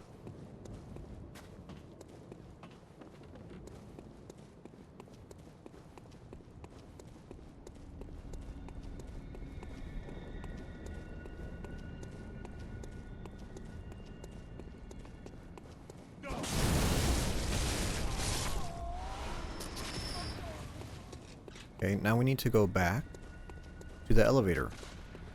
Now this elevator serves two purposes. It's a shortcut, and it's also hiding a shortcut. Right here. There you go. So that's the shortcut up to the unseen village bonfire. And also right here, this is the shortcut to skip most of the area.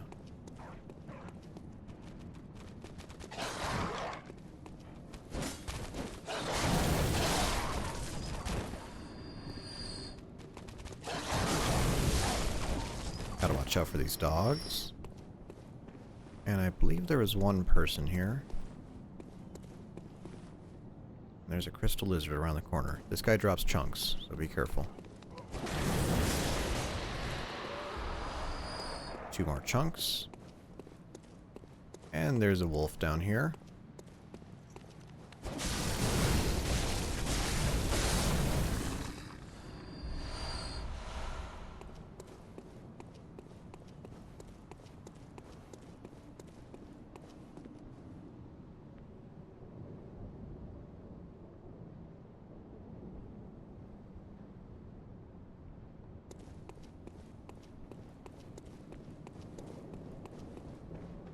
to the teleporter.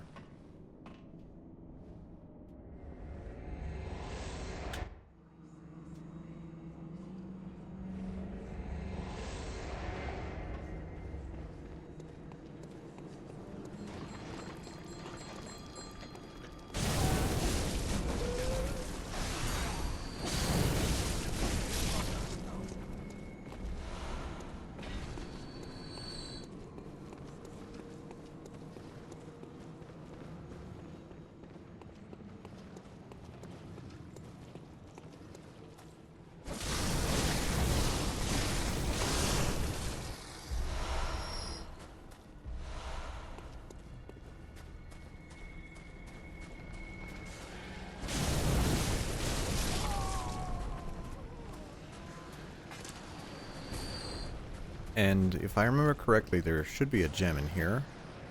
Or a chunk, something like that.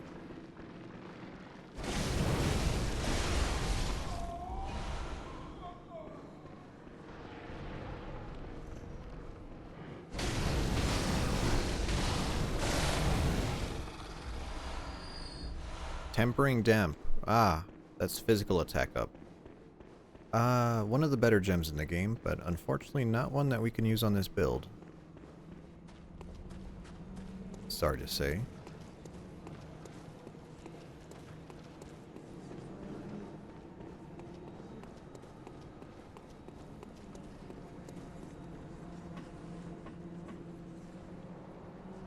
So, we have to decide. Do we go into this boss fight with our electric damage or with our fire damage? Since I know this boss is really weak to electric, I think that's what we're gonna do. Just to get some mileage out of this thing, because it's a really cool weapon.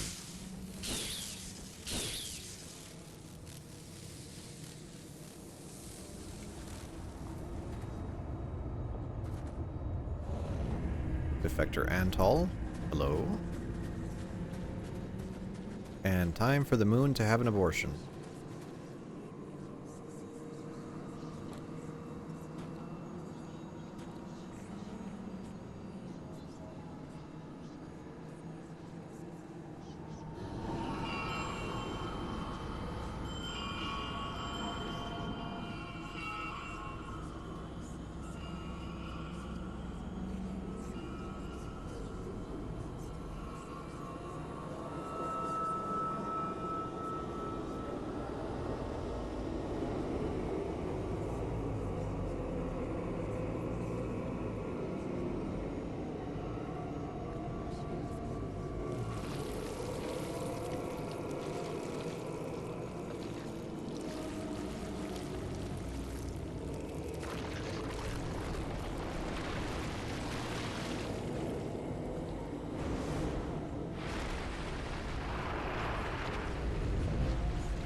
Ugh. I like how it's also steaming. That just adds that little extra touch.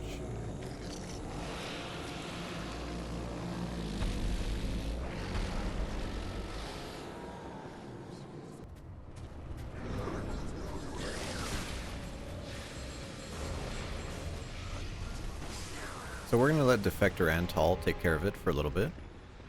Meanwhile, we come up here and beat the ladies up.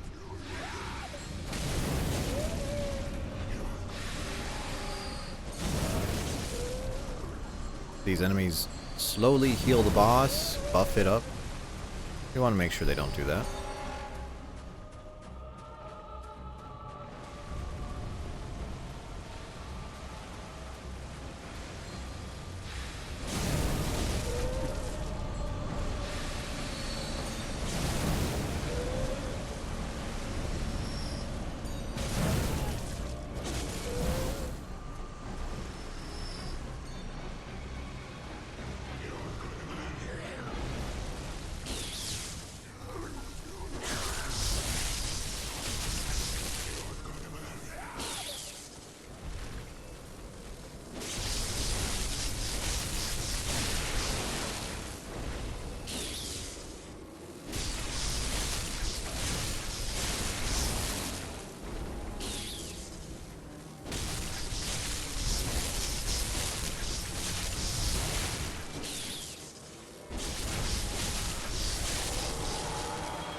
Oh, it's still hurting us.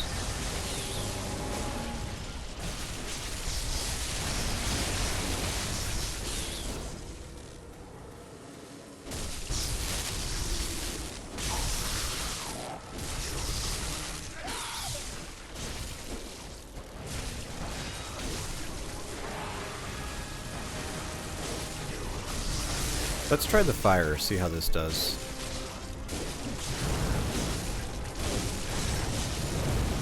Also does pretty good damage.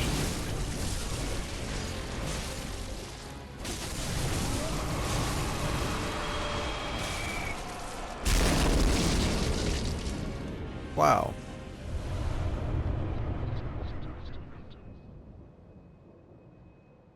Nice. Having a summon there isn't really necessary, but it is nice. I will admit, it is nice to have.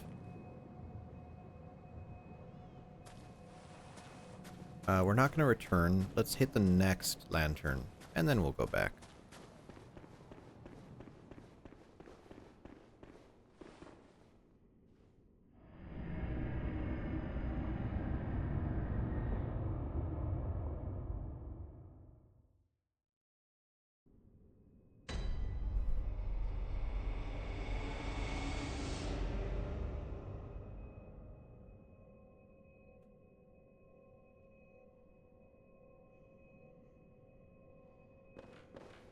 Alright, we have to go through the lecture hall first. Interesting. Technically we don't really have to do anything here, we just run past everything. But we are using arcane, so we can just kill everything really, really easily.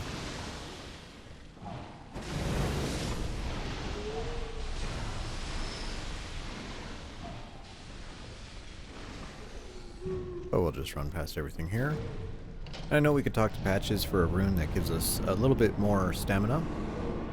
Not really necessary. Not for this run.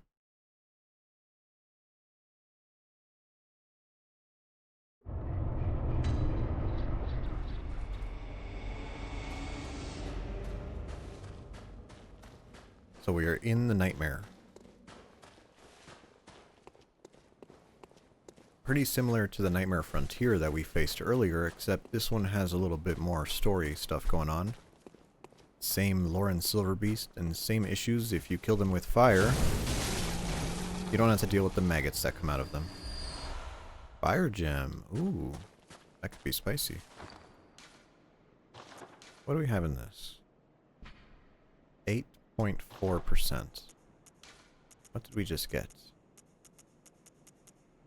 12.1. Oh, that's a fire up. Nice. Some extra chunks. 3 chunks on that guy.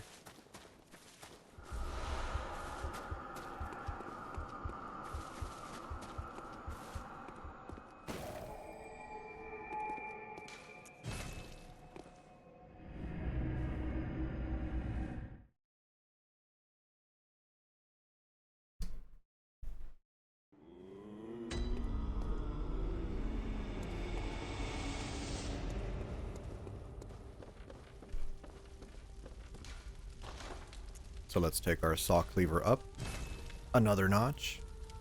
Now it's at +9. We can't get it any further without the blood rock. There's only... Where do you get a blood rock? There's one near the brain. Is that it? I guess there's a DLC one. Yeah, there's really not that many blood rocks. Ooh, okay, so that's as far as we can take that one. I kind of want a triangle gem weapon, but we might go on a little quest to get one. Oh, and let's put that gem in there. So fire attack 8.4, 12.1. Nice. And the Tonitrus. Bolt attack 16.5. That gives us a good little jump. I wish we had some bolt radials. That'd be very nice to have, but unfortunately we can't have that.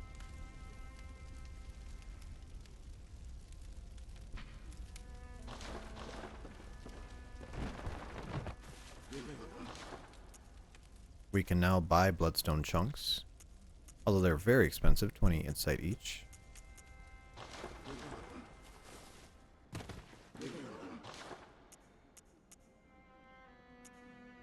Let's see here. The Kirkhammer is an option, but we don't have the stats for it. The threaded cane. Oh, we could use a threaded cane. That is right. Or the hunter's axe. What do I prefer? Probably the cane. I think we'll take a cane. Or do we want one? Trying to think of the moveset. Just kind of wide sweeps, moves forward. It has a stab. We could go crit now that we don't have 18 strength for that. Let's buy a threaded cane.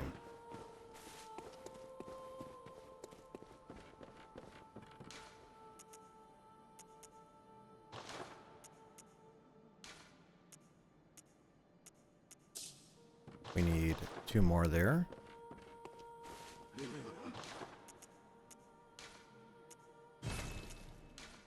We need 7 more here. And it's okay that we're spending this insight. It'll help us in the next area.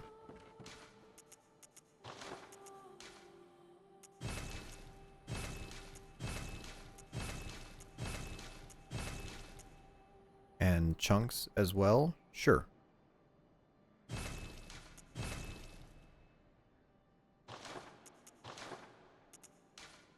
Now we're going to look at our threaded cane and decide what we should do with it. So we could do arcane. Might be nice. Turn that whole weapon into an arcane weapon.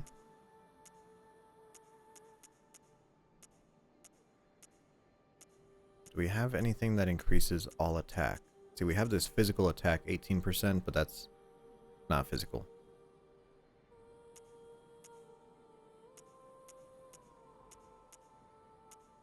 Not really. Nothing good.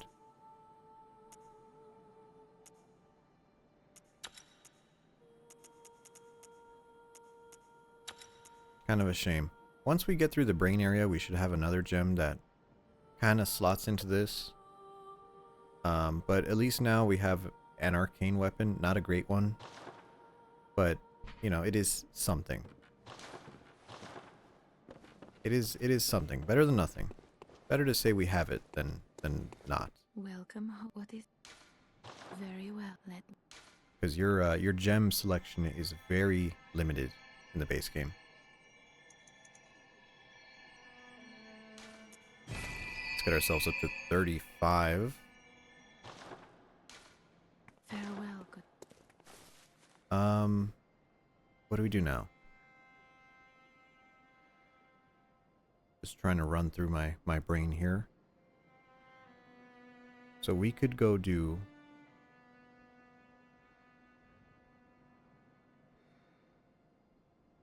Mikolash? I guess, is it just Mikolash? Oh, I guess we could load up the DLC. Or we could finish that Chalice dungeon. Let's try to do that Chalice dungeon, since I have it on the mind here.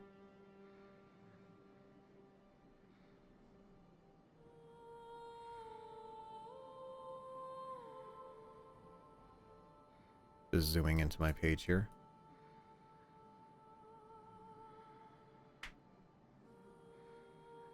So we need to go to layer 3 of this chalice that we made and need to clean it up. In the pre-boss bonus area, we managed to miss some ritual blood too. Because we need 6. We need 6 ritual blood 2 for that.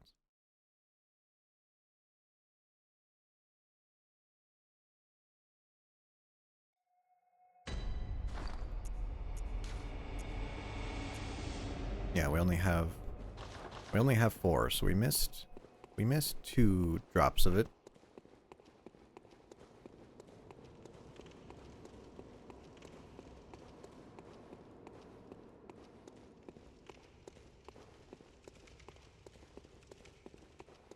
And it should be over here.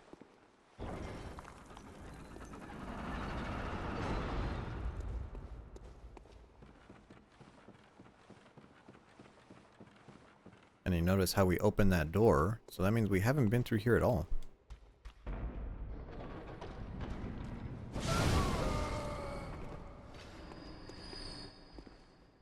Ooh, it might actually be nice to pull out our threaded cane here. Hello, Mr. Bagman. How are you doing?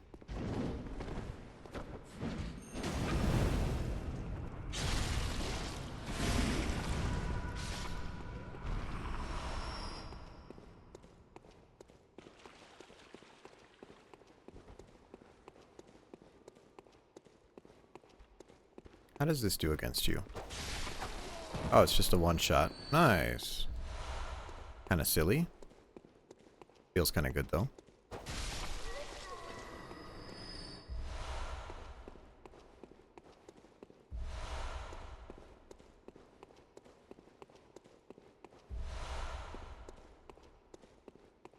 Good night. Have a good night, Solve. Thank you for stopping in.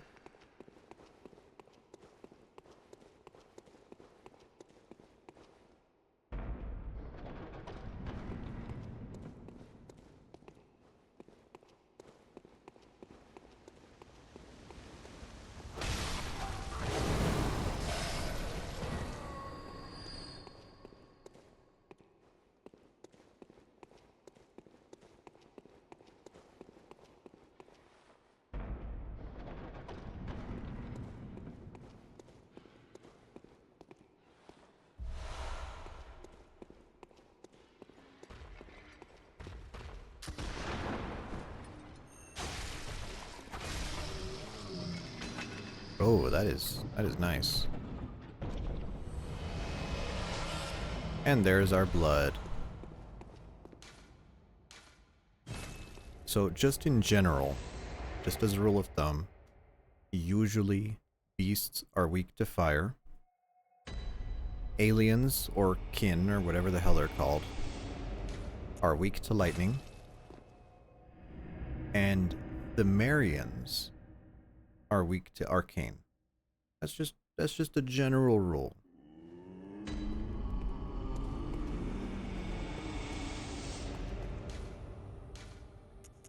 Central Thumero Chalice. Ta-da.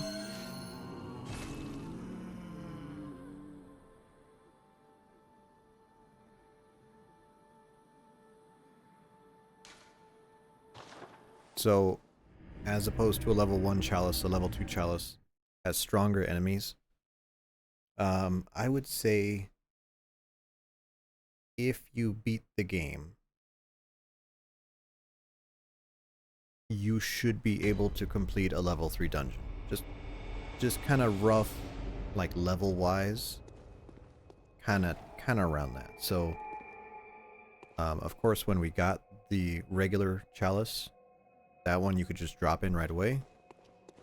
Level 2, kind of need to be at mid game, preferably, to play it. Level 3 is kind of end game, and levels 4 and 5 are definitely new game plus and beyond. They're very difficult.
It's nice to have a weapon with some range on it.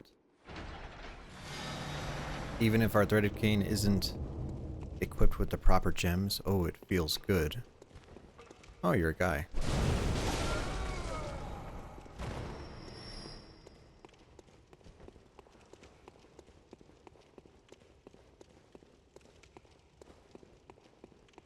So this level we're gonna fight the beast-possessed soul, which there is one of them in the regular game. You fight him at the very bottom of the church tower.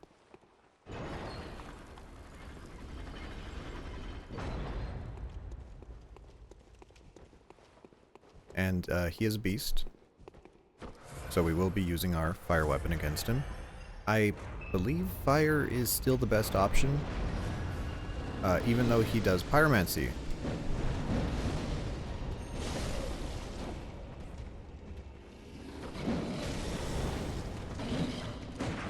And he's very easy to parry, by the way.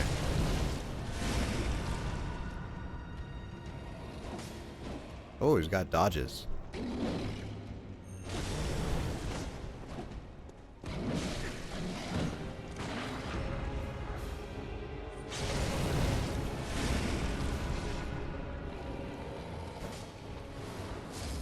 There we go. You see how he's a little tougher than before. Still manageable. Tempering Blood, number 3. What that was. Probably this one. Attack up, physical attack edition.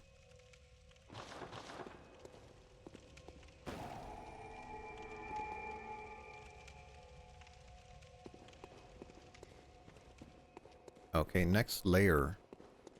Next layer we actually have to do the pre-lantern bonus area for 3 Ritual Blood 3.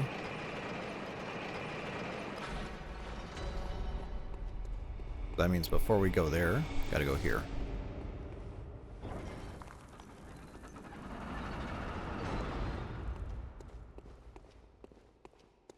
You know, and do we technically need to get all this blood? You know, maybe not. We're probably not going to continue this run that far out.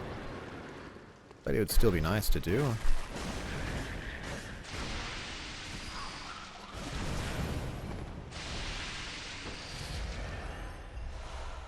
Dirty blood gemstones. Dirty is usually some type of poison, whether it's fast or slow. Kind of depends.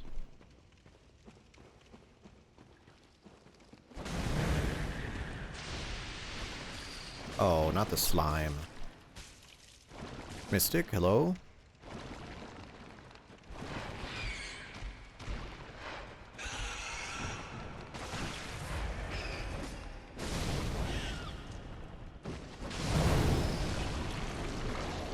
Thankfully for us, the fact that we do fire damage means that the slimes die very quickly.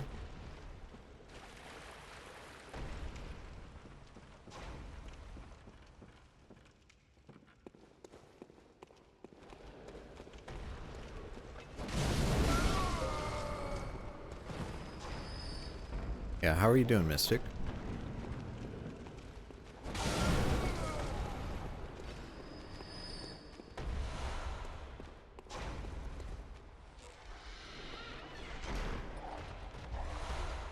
There's our ritual blood that we need.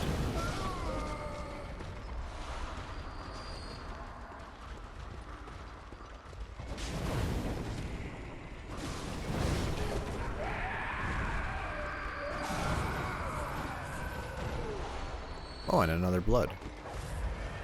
Nice.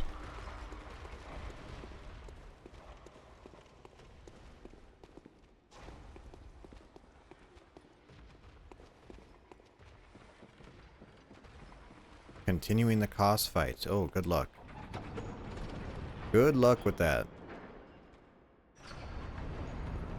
I would give you the tip that I always do when I have a tough fight in this game and I can't get past it. And that is going into the fight and not attacking. Just try to stay alive as long as you can.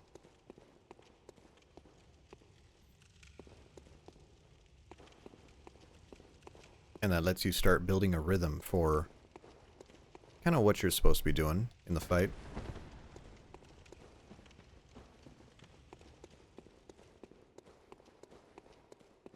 Now that doesn't really help with phase 2, but, you know, definitely phase 1 you'll get a little more comfortable with.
Now these enemies are actually really scary.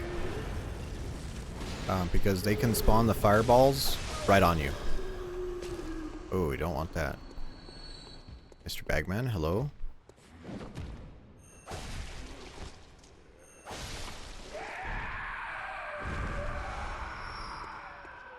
Always so extra.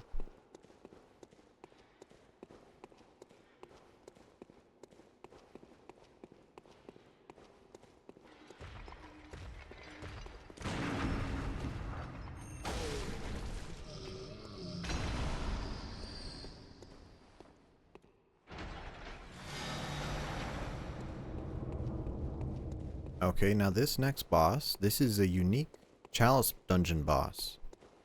You don't see him anywhere else. This is Keeper of the Old Lords. And if I remember correctly, Keeper of the Old Lords has custom armor. Once you defeat him, you can wear that armor.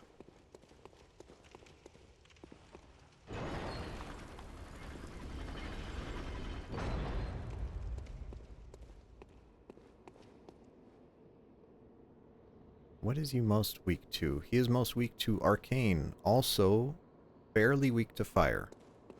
Let's try arcane here. And we also have our gloves, which are arcane damage. See how we do. And it is just an edgelord with a katana.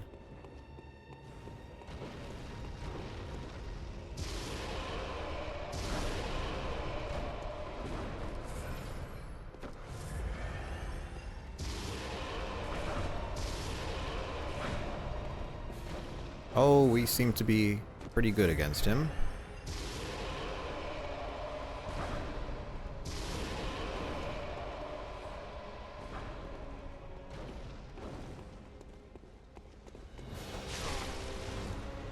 And they're dead.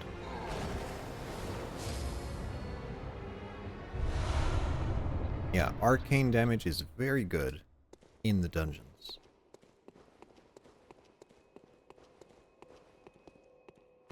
Let's actually go back to the dream and see if we could get his armor.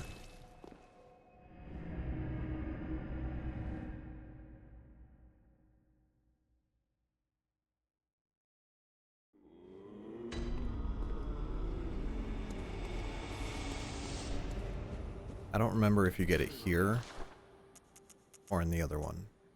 We get it in the other one.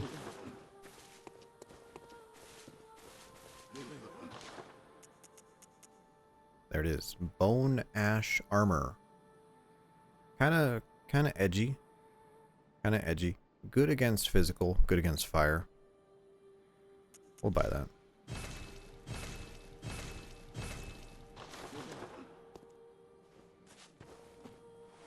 See how that looks on us.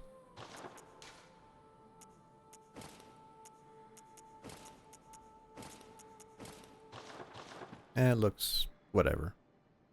Like a metal skeleton. Kind of weird. Too many eyes.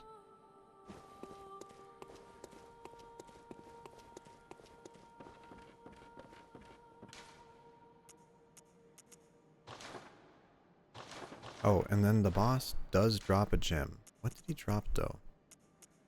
Not sure if I can remember. Oh, maybe it was this adept one. Thrust and physical. Oh no, it's the sharp. Yeah. Sharp, not a good one.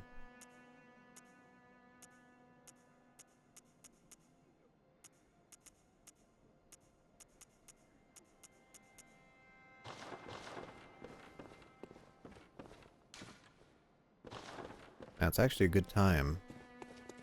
Let's clear out some of these crap gems in our inventory. I feel like they always end up clogging up our inventory.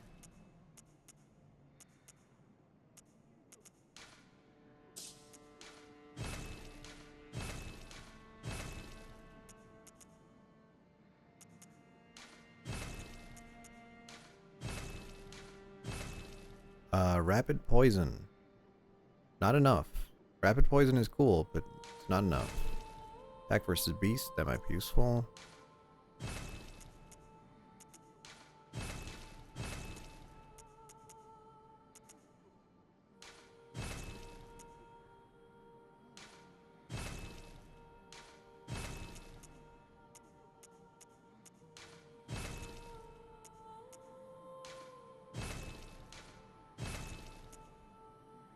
Blood tinge scaling, not that great.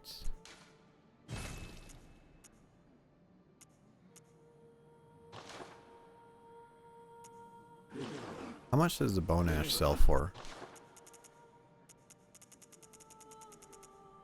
Oh, that's quite a bit. That's what, 15, 30, 37,000? 37,000 souls, not bad. Welcome. What is very well.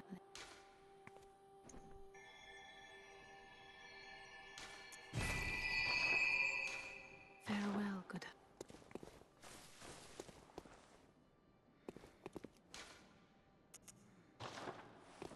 Okay, so now we're going into layer 3. And same thing as before, we need to enter the pre-lantern bonus area here. Now this one's not that great because it says there's ritual blood in 2 separate chests. So that might be a little bit annoying for us. But hopefully at the end of it, we're gonna fight the Thumerian Descendant. And now the Thumerian Descendant, I believe, drops gems for arcane builds. So we have that to look forward to.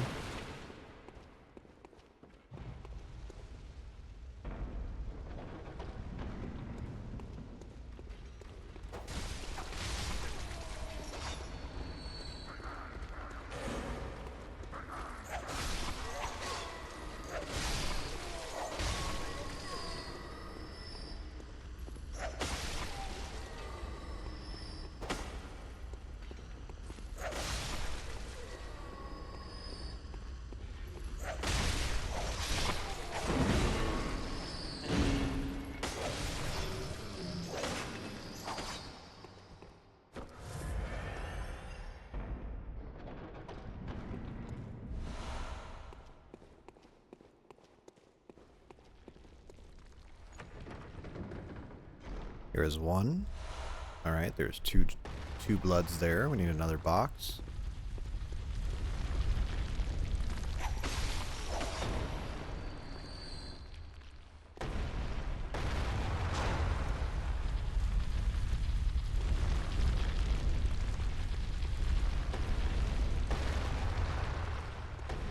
Follow the ball down.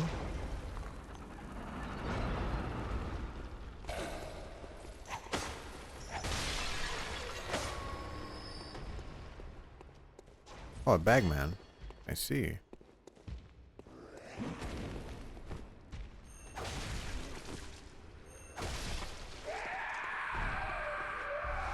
Oh, you also dropped some ritual blood.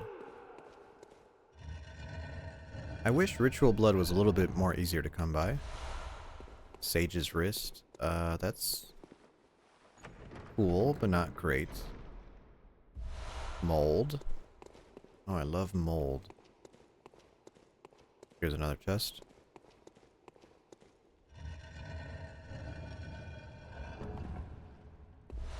There's the blood.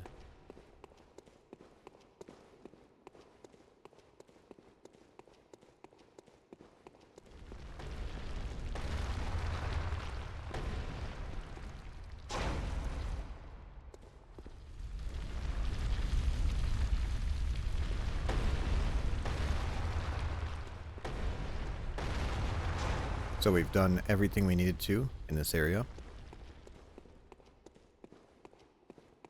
Now we can move on to find the lever and find the final boss.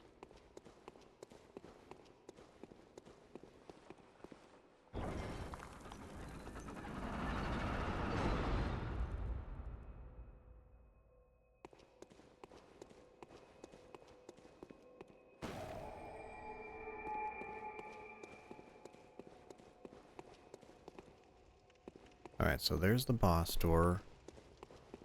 So we'll kill you so you don't puppy hound us.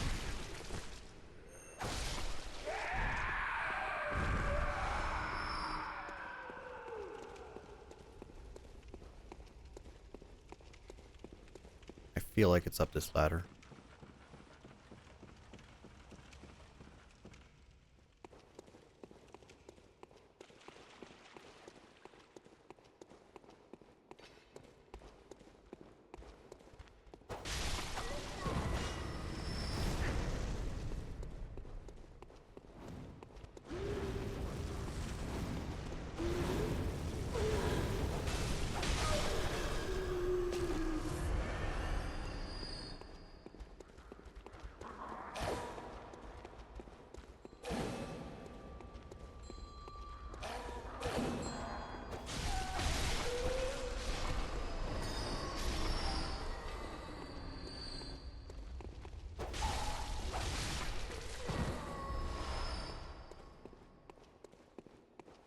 Is that the lever? That is a lever. I guess right.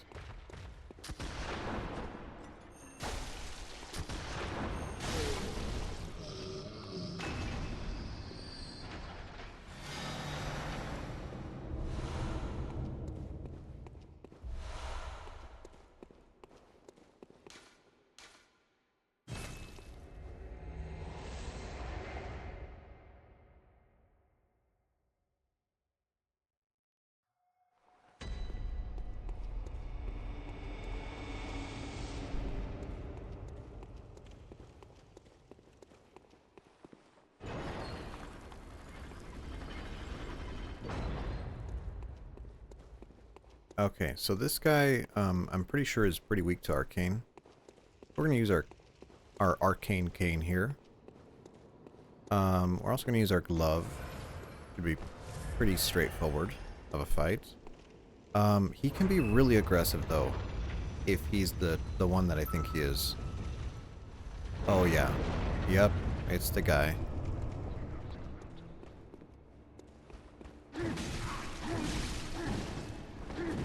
Yeah. Or this fucking guy. Dracula looking.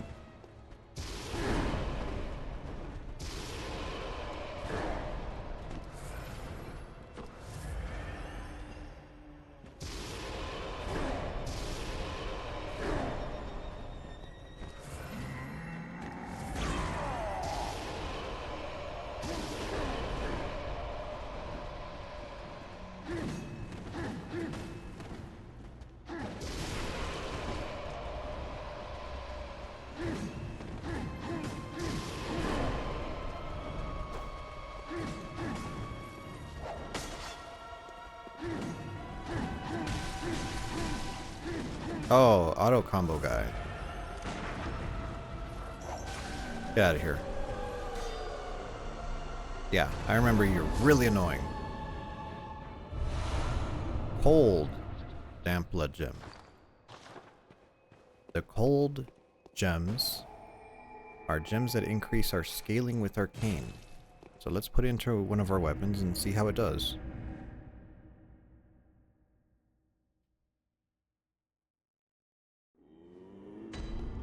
Hopefully we get at least a little bit of damage out of it. Let's see here.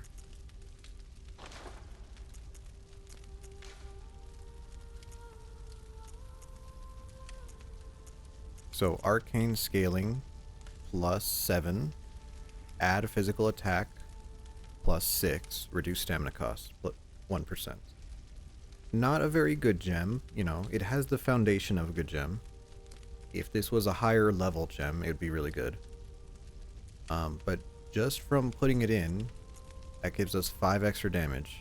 Arcane. If we were to look at that on our fire, it wouldn't be very good. And on our Tonitrus, it's not even worth putting in. So, oh, we get a little bit of damage, I suppose. Better than nothing. Was it worth to do that whole dungeon for that? Probably not. To be honest, probably not. But it was interesting. Pretty interesting.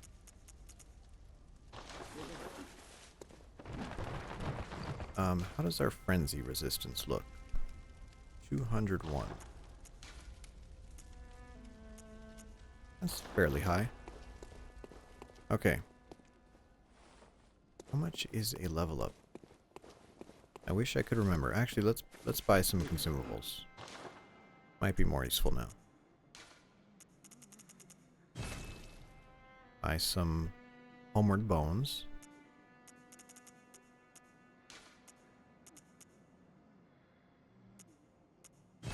And oil.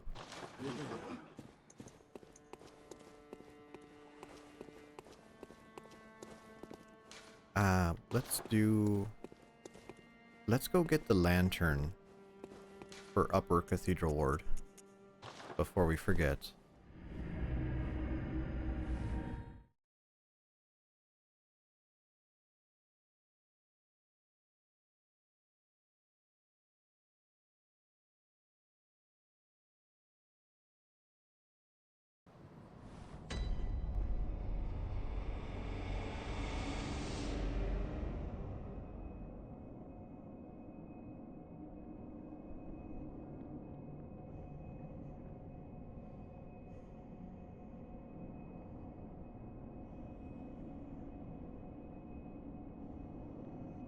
Alright, she's still... Yeah, she's still crazy.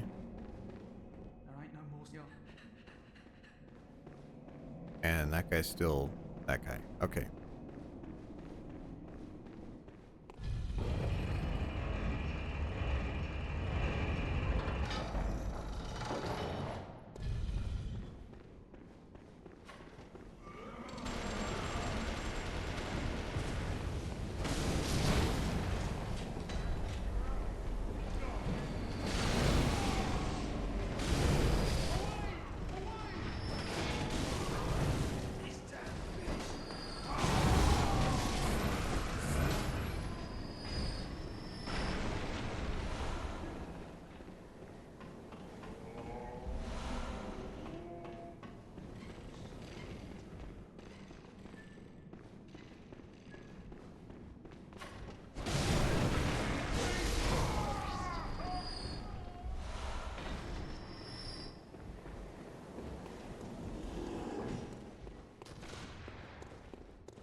And into here.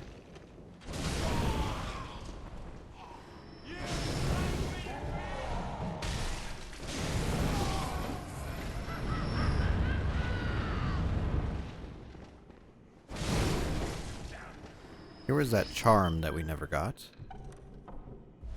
Radiant Sword Hunter badge. Ah. That explains some of the weapons we've been missing from the store.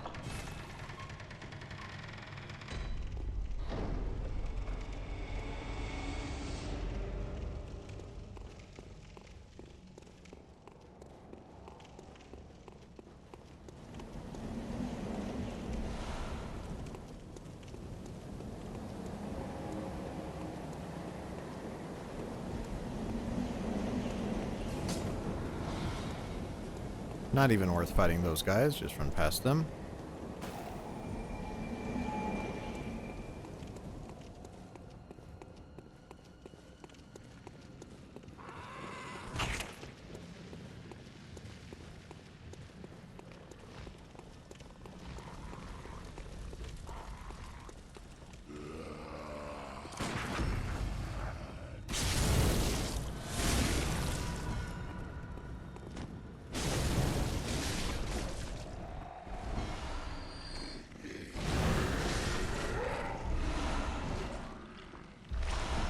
Thankfully, we kill the bloodsuckers in 2 shots. Which is very good.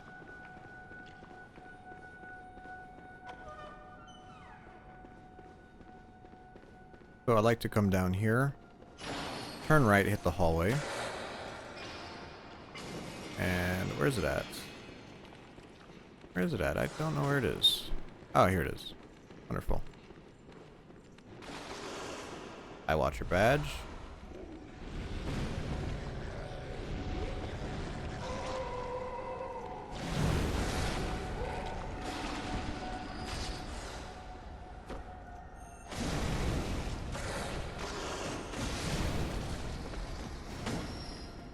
Kill one of them through the wall. He wants to attack through the wall. He's going to get attacked through the wall. Oh, we don't have the key for that. Right. Is there another werewolf? This one? Yeah, I see him. I'll kill this werewolf. Thankfully, we do excellent damage to them.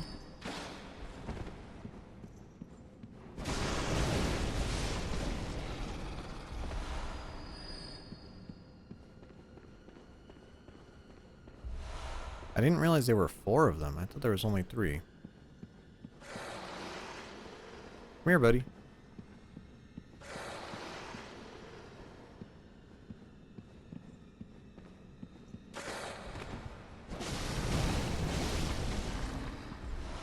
Okay, let's try this. If I remember how to line this up, even. So there's a brain sucker. Okay, you can see him there. Okay, he's trying to attack the door. He's trying to attack us. Now that's perfect. We're gonna go and equip the Tonitrus, the tiny Tonitrus, and this does electrical damage, which they are very weak to. And this will actually climb the wall. So we just want to walk so we line ourselves up. Let's try it. A little closer. Off target.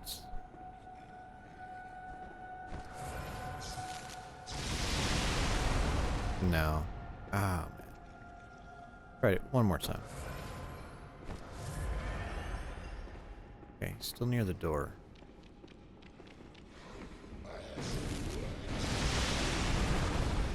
That didn't get him?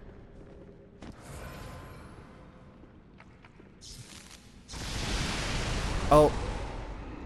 There we go. And you can shoot the Tonitrus, it'll climb up the wall, kill him, and give you the key. Wonderful. That is like the only thing it's useful for. Unfortunately.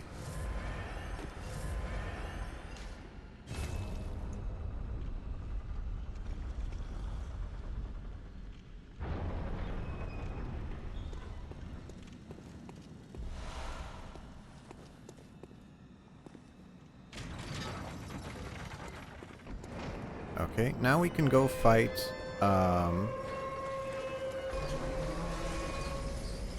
what's their name? Not living failures. Emissaries. Celestial emissary.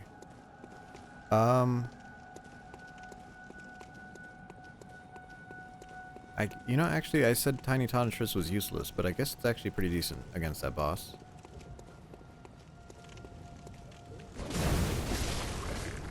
So we might whip it out for that. Really the only time.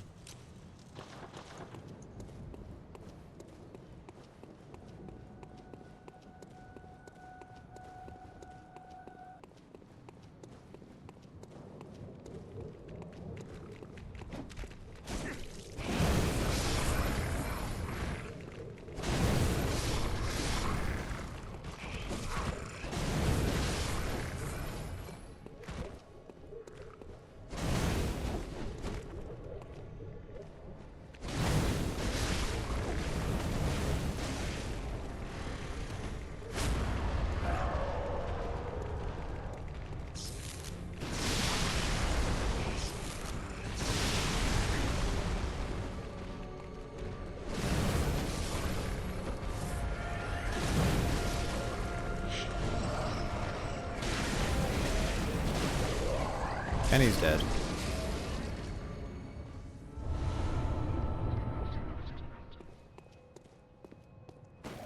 Fairly easy. Do I want to try Abriatus? Not really.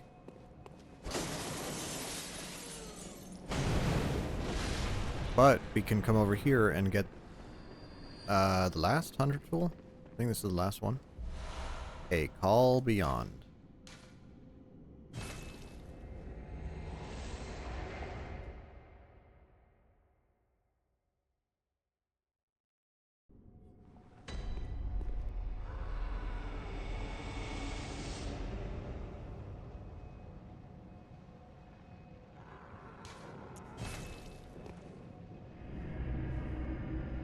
Now, a Call Beyond is probably the strongest, flashiest arcane tool out of all of them.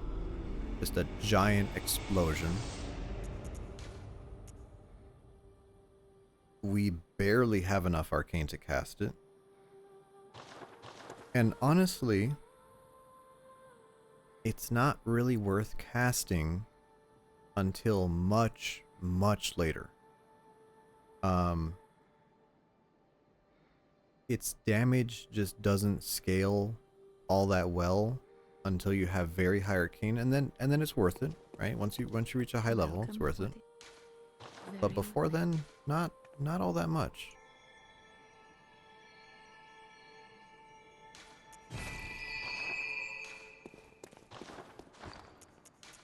Do I have 7,000? Oh, that's a kin. That's another 20. I have another 14. Another 10.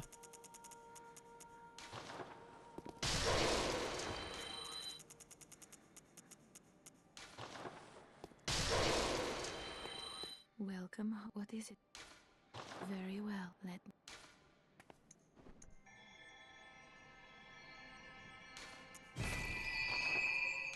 Farewell, good hunter. May you.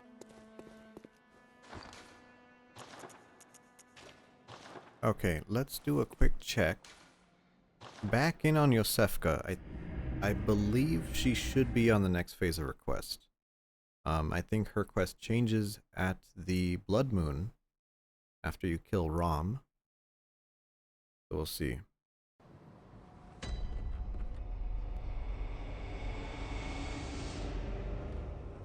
Oh, the door's still open. Good.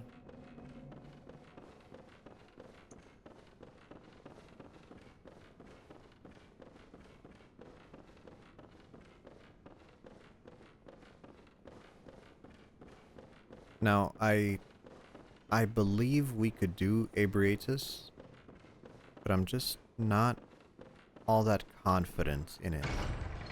We might give it one try. We'll see. So she's not talking to us. That's good. We come into here. She's on the table.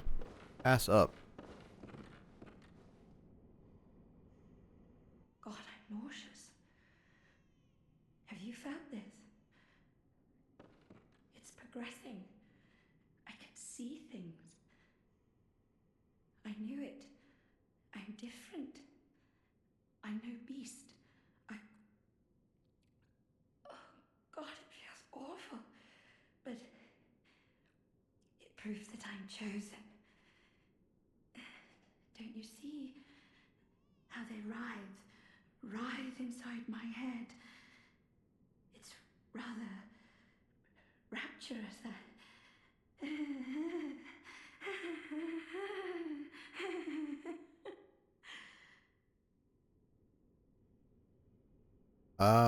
Yeah, so you kill her now.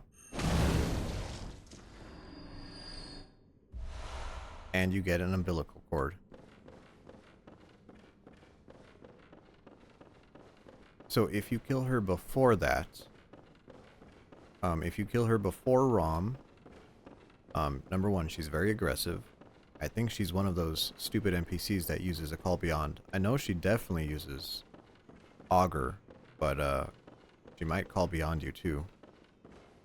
And she'll actually drop Odian Writhe, which I believe gives you 3 bullets when you do a successful riposte. Pretty solid. You know, not bad at all. Not bad at all. But she's a hard fight. And if you save her for now, you get the umbilical cord. So now we are guaranteed to have enough umbilical cords. You can always get 4 thirds per playthrough. 1 from the whore, 1 from her, 1 from the doll, 1 from the wet nurse.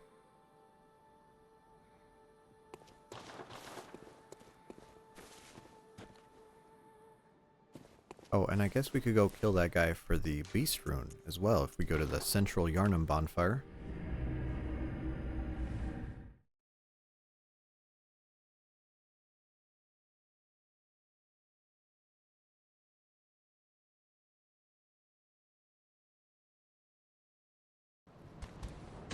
There he is. And we get the Claw Mark rune. Claw Mark, one of the better runes in the game. You might think, what does the Claw Mark do? The Claw Mark increases your critical damage. Now, unfortunately, we are doing an arcane run. And the arcane run, the damage scales with skill. So we have lower damage. So I don't think it's worth putting on.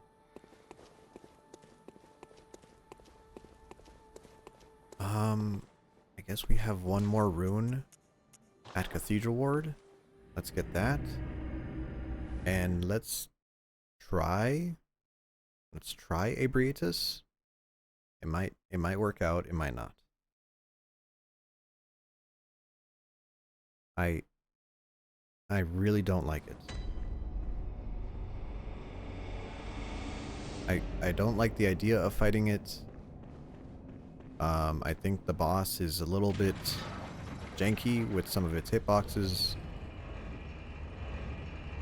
God knows those tentacles have gone past me and then hit me.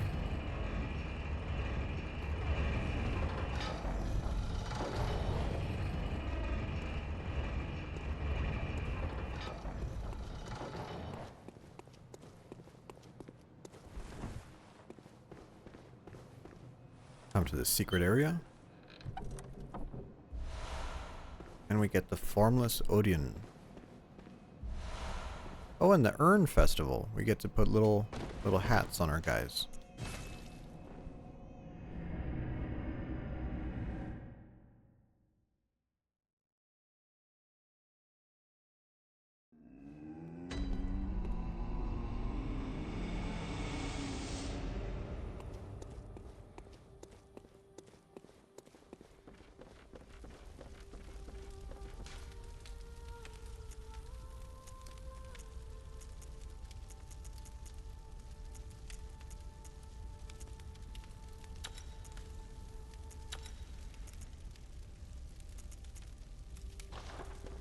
So we have higher bullets, higher blood vials. Abriatus does physical and arcane, so let's try to get something with some arcane. Probably gas coin. Probably gas coin armor should be decent. And let's try her. Human Flower Garden.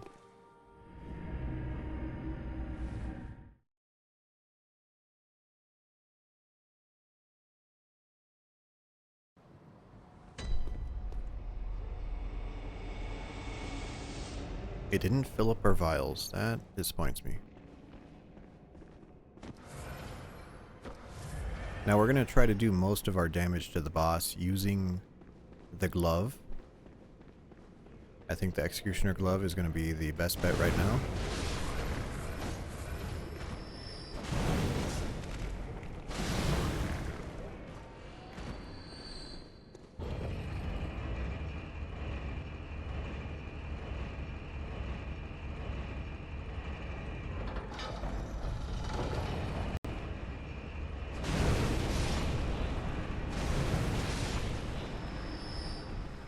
I will summon the summon.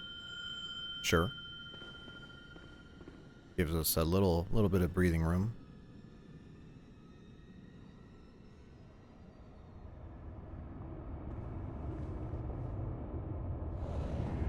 Now, the only reason I think the Executioner Glove is going to work out pretty well is because the Executioner Glove targets her head really, really well.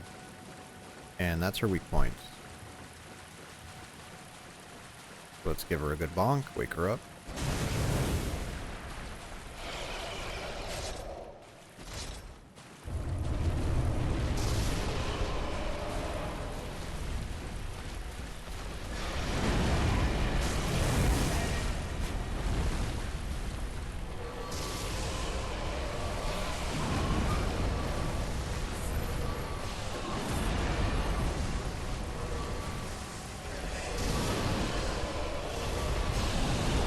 Oh, that's the charge. I didn't even see that charge coming in.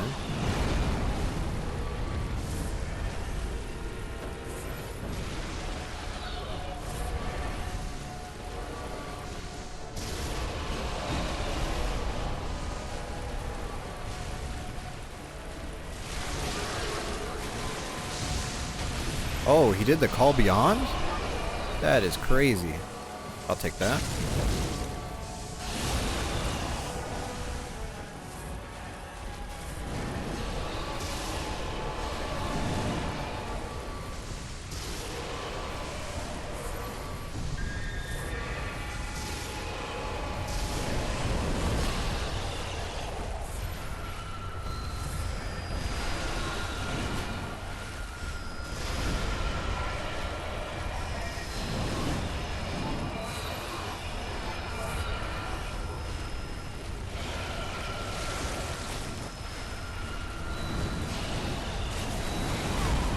I can't see. Can't see.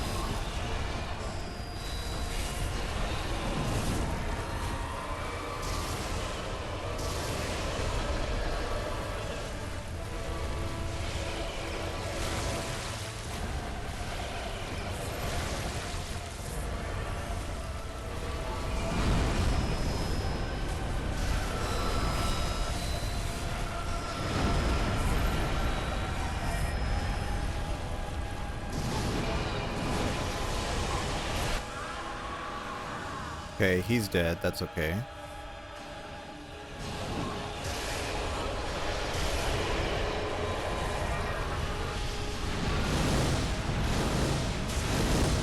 Because we killed her. Nice.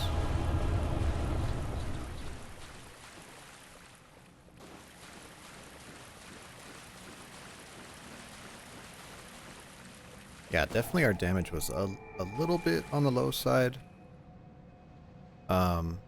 Not really too much we could do there. But that NPC carried. He casted Call Beyond twice, staggered her head. We got that parry. He had the DLC attack.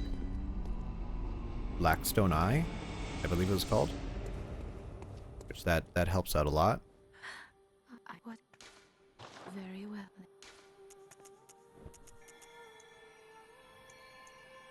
So we could do 40 health. Let's do 40 health. And that's kind of as much health as we want. Anything else we'll just put into arcane. We could go kill Mr. Mikolash now. I believe, doing that run through there. Am I feeling that? No, you know what? I think we're done for today. I think I want to end it on a high note. So, today we managed to continue our arcane run. We did a really good job killing Shadows of Yharnam. We also managed to go and kill One Reborn. I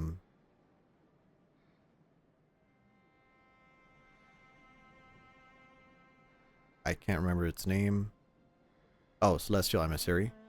I keep thinking Living Failures, but man, it's not Living Failures.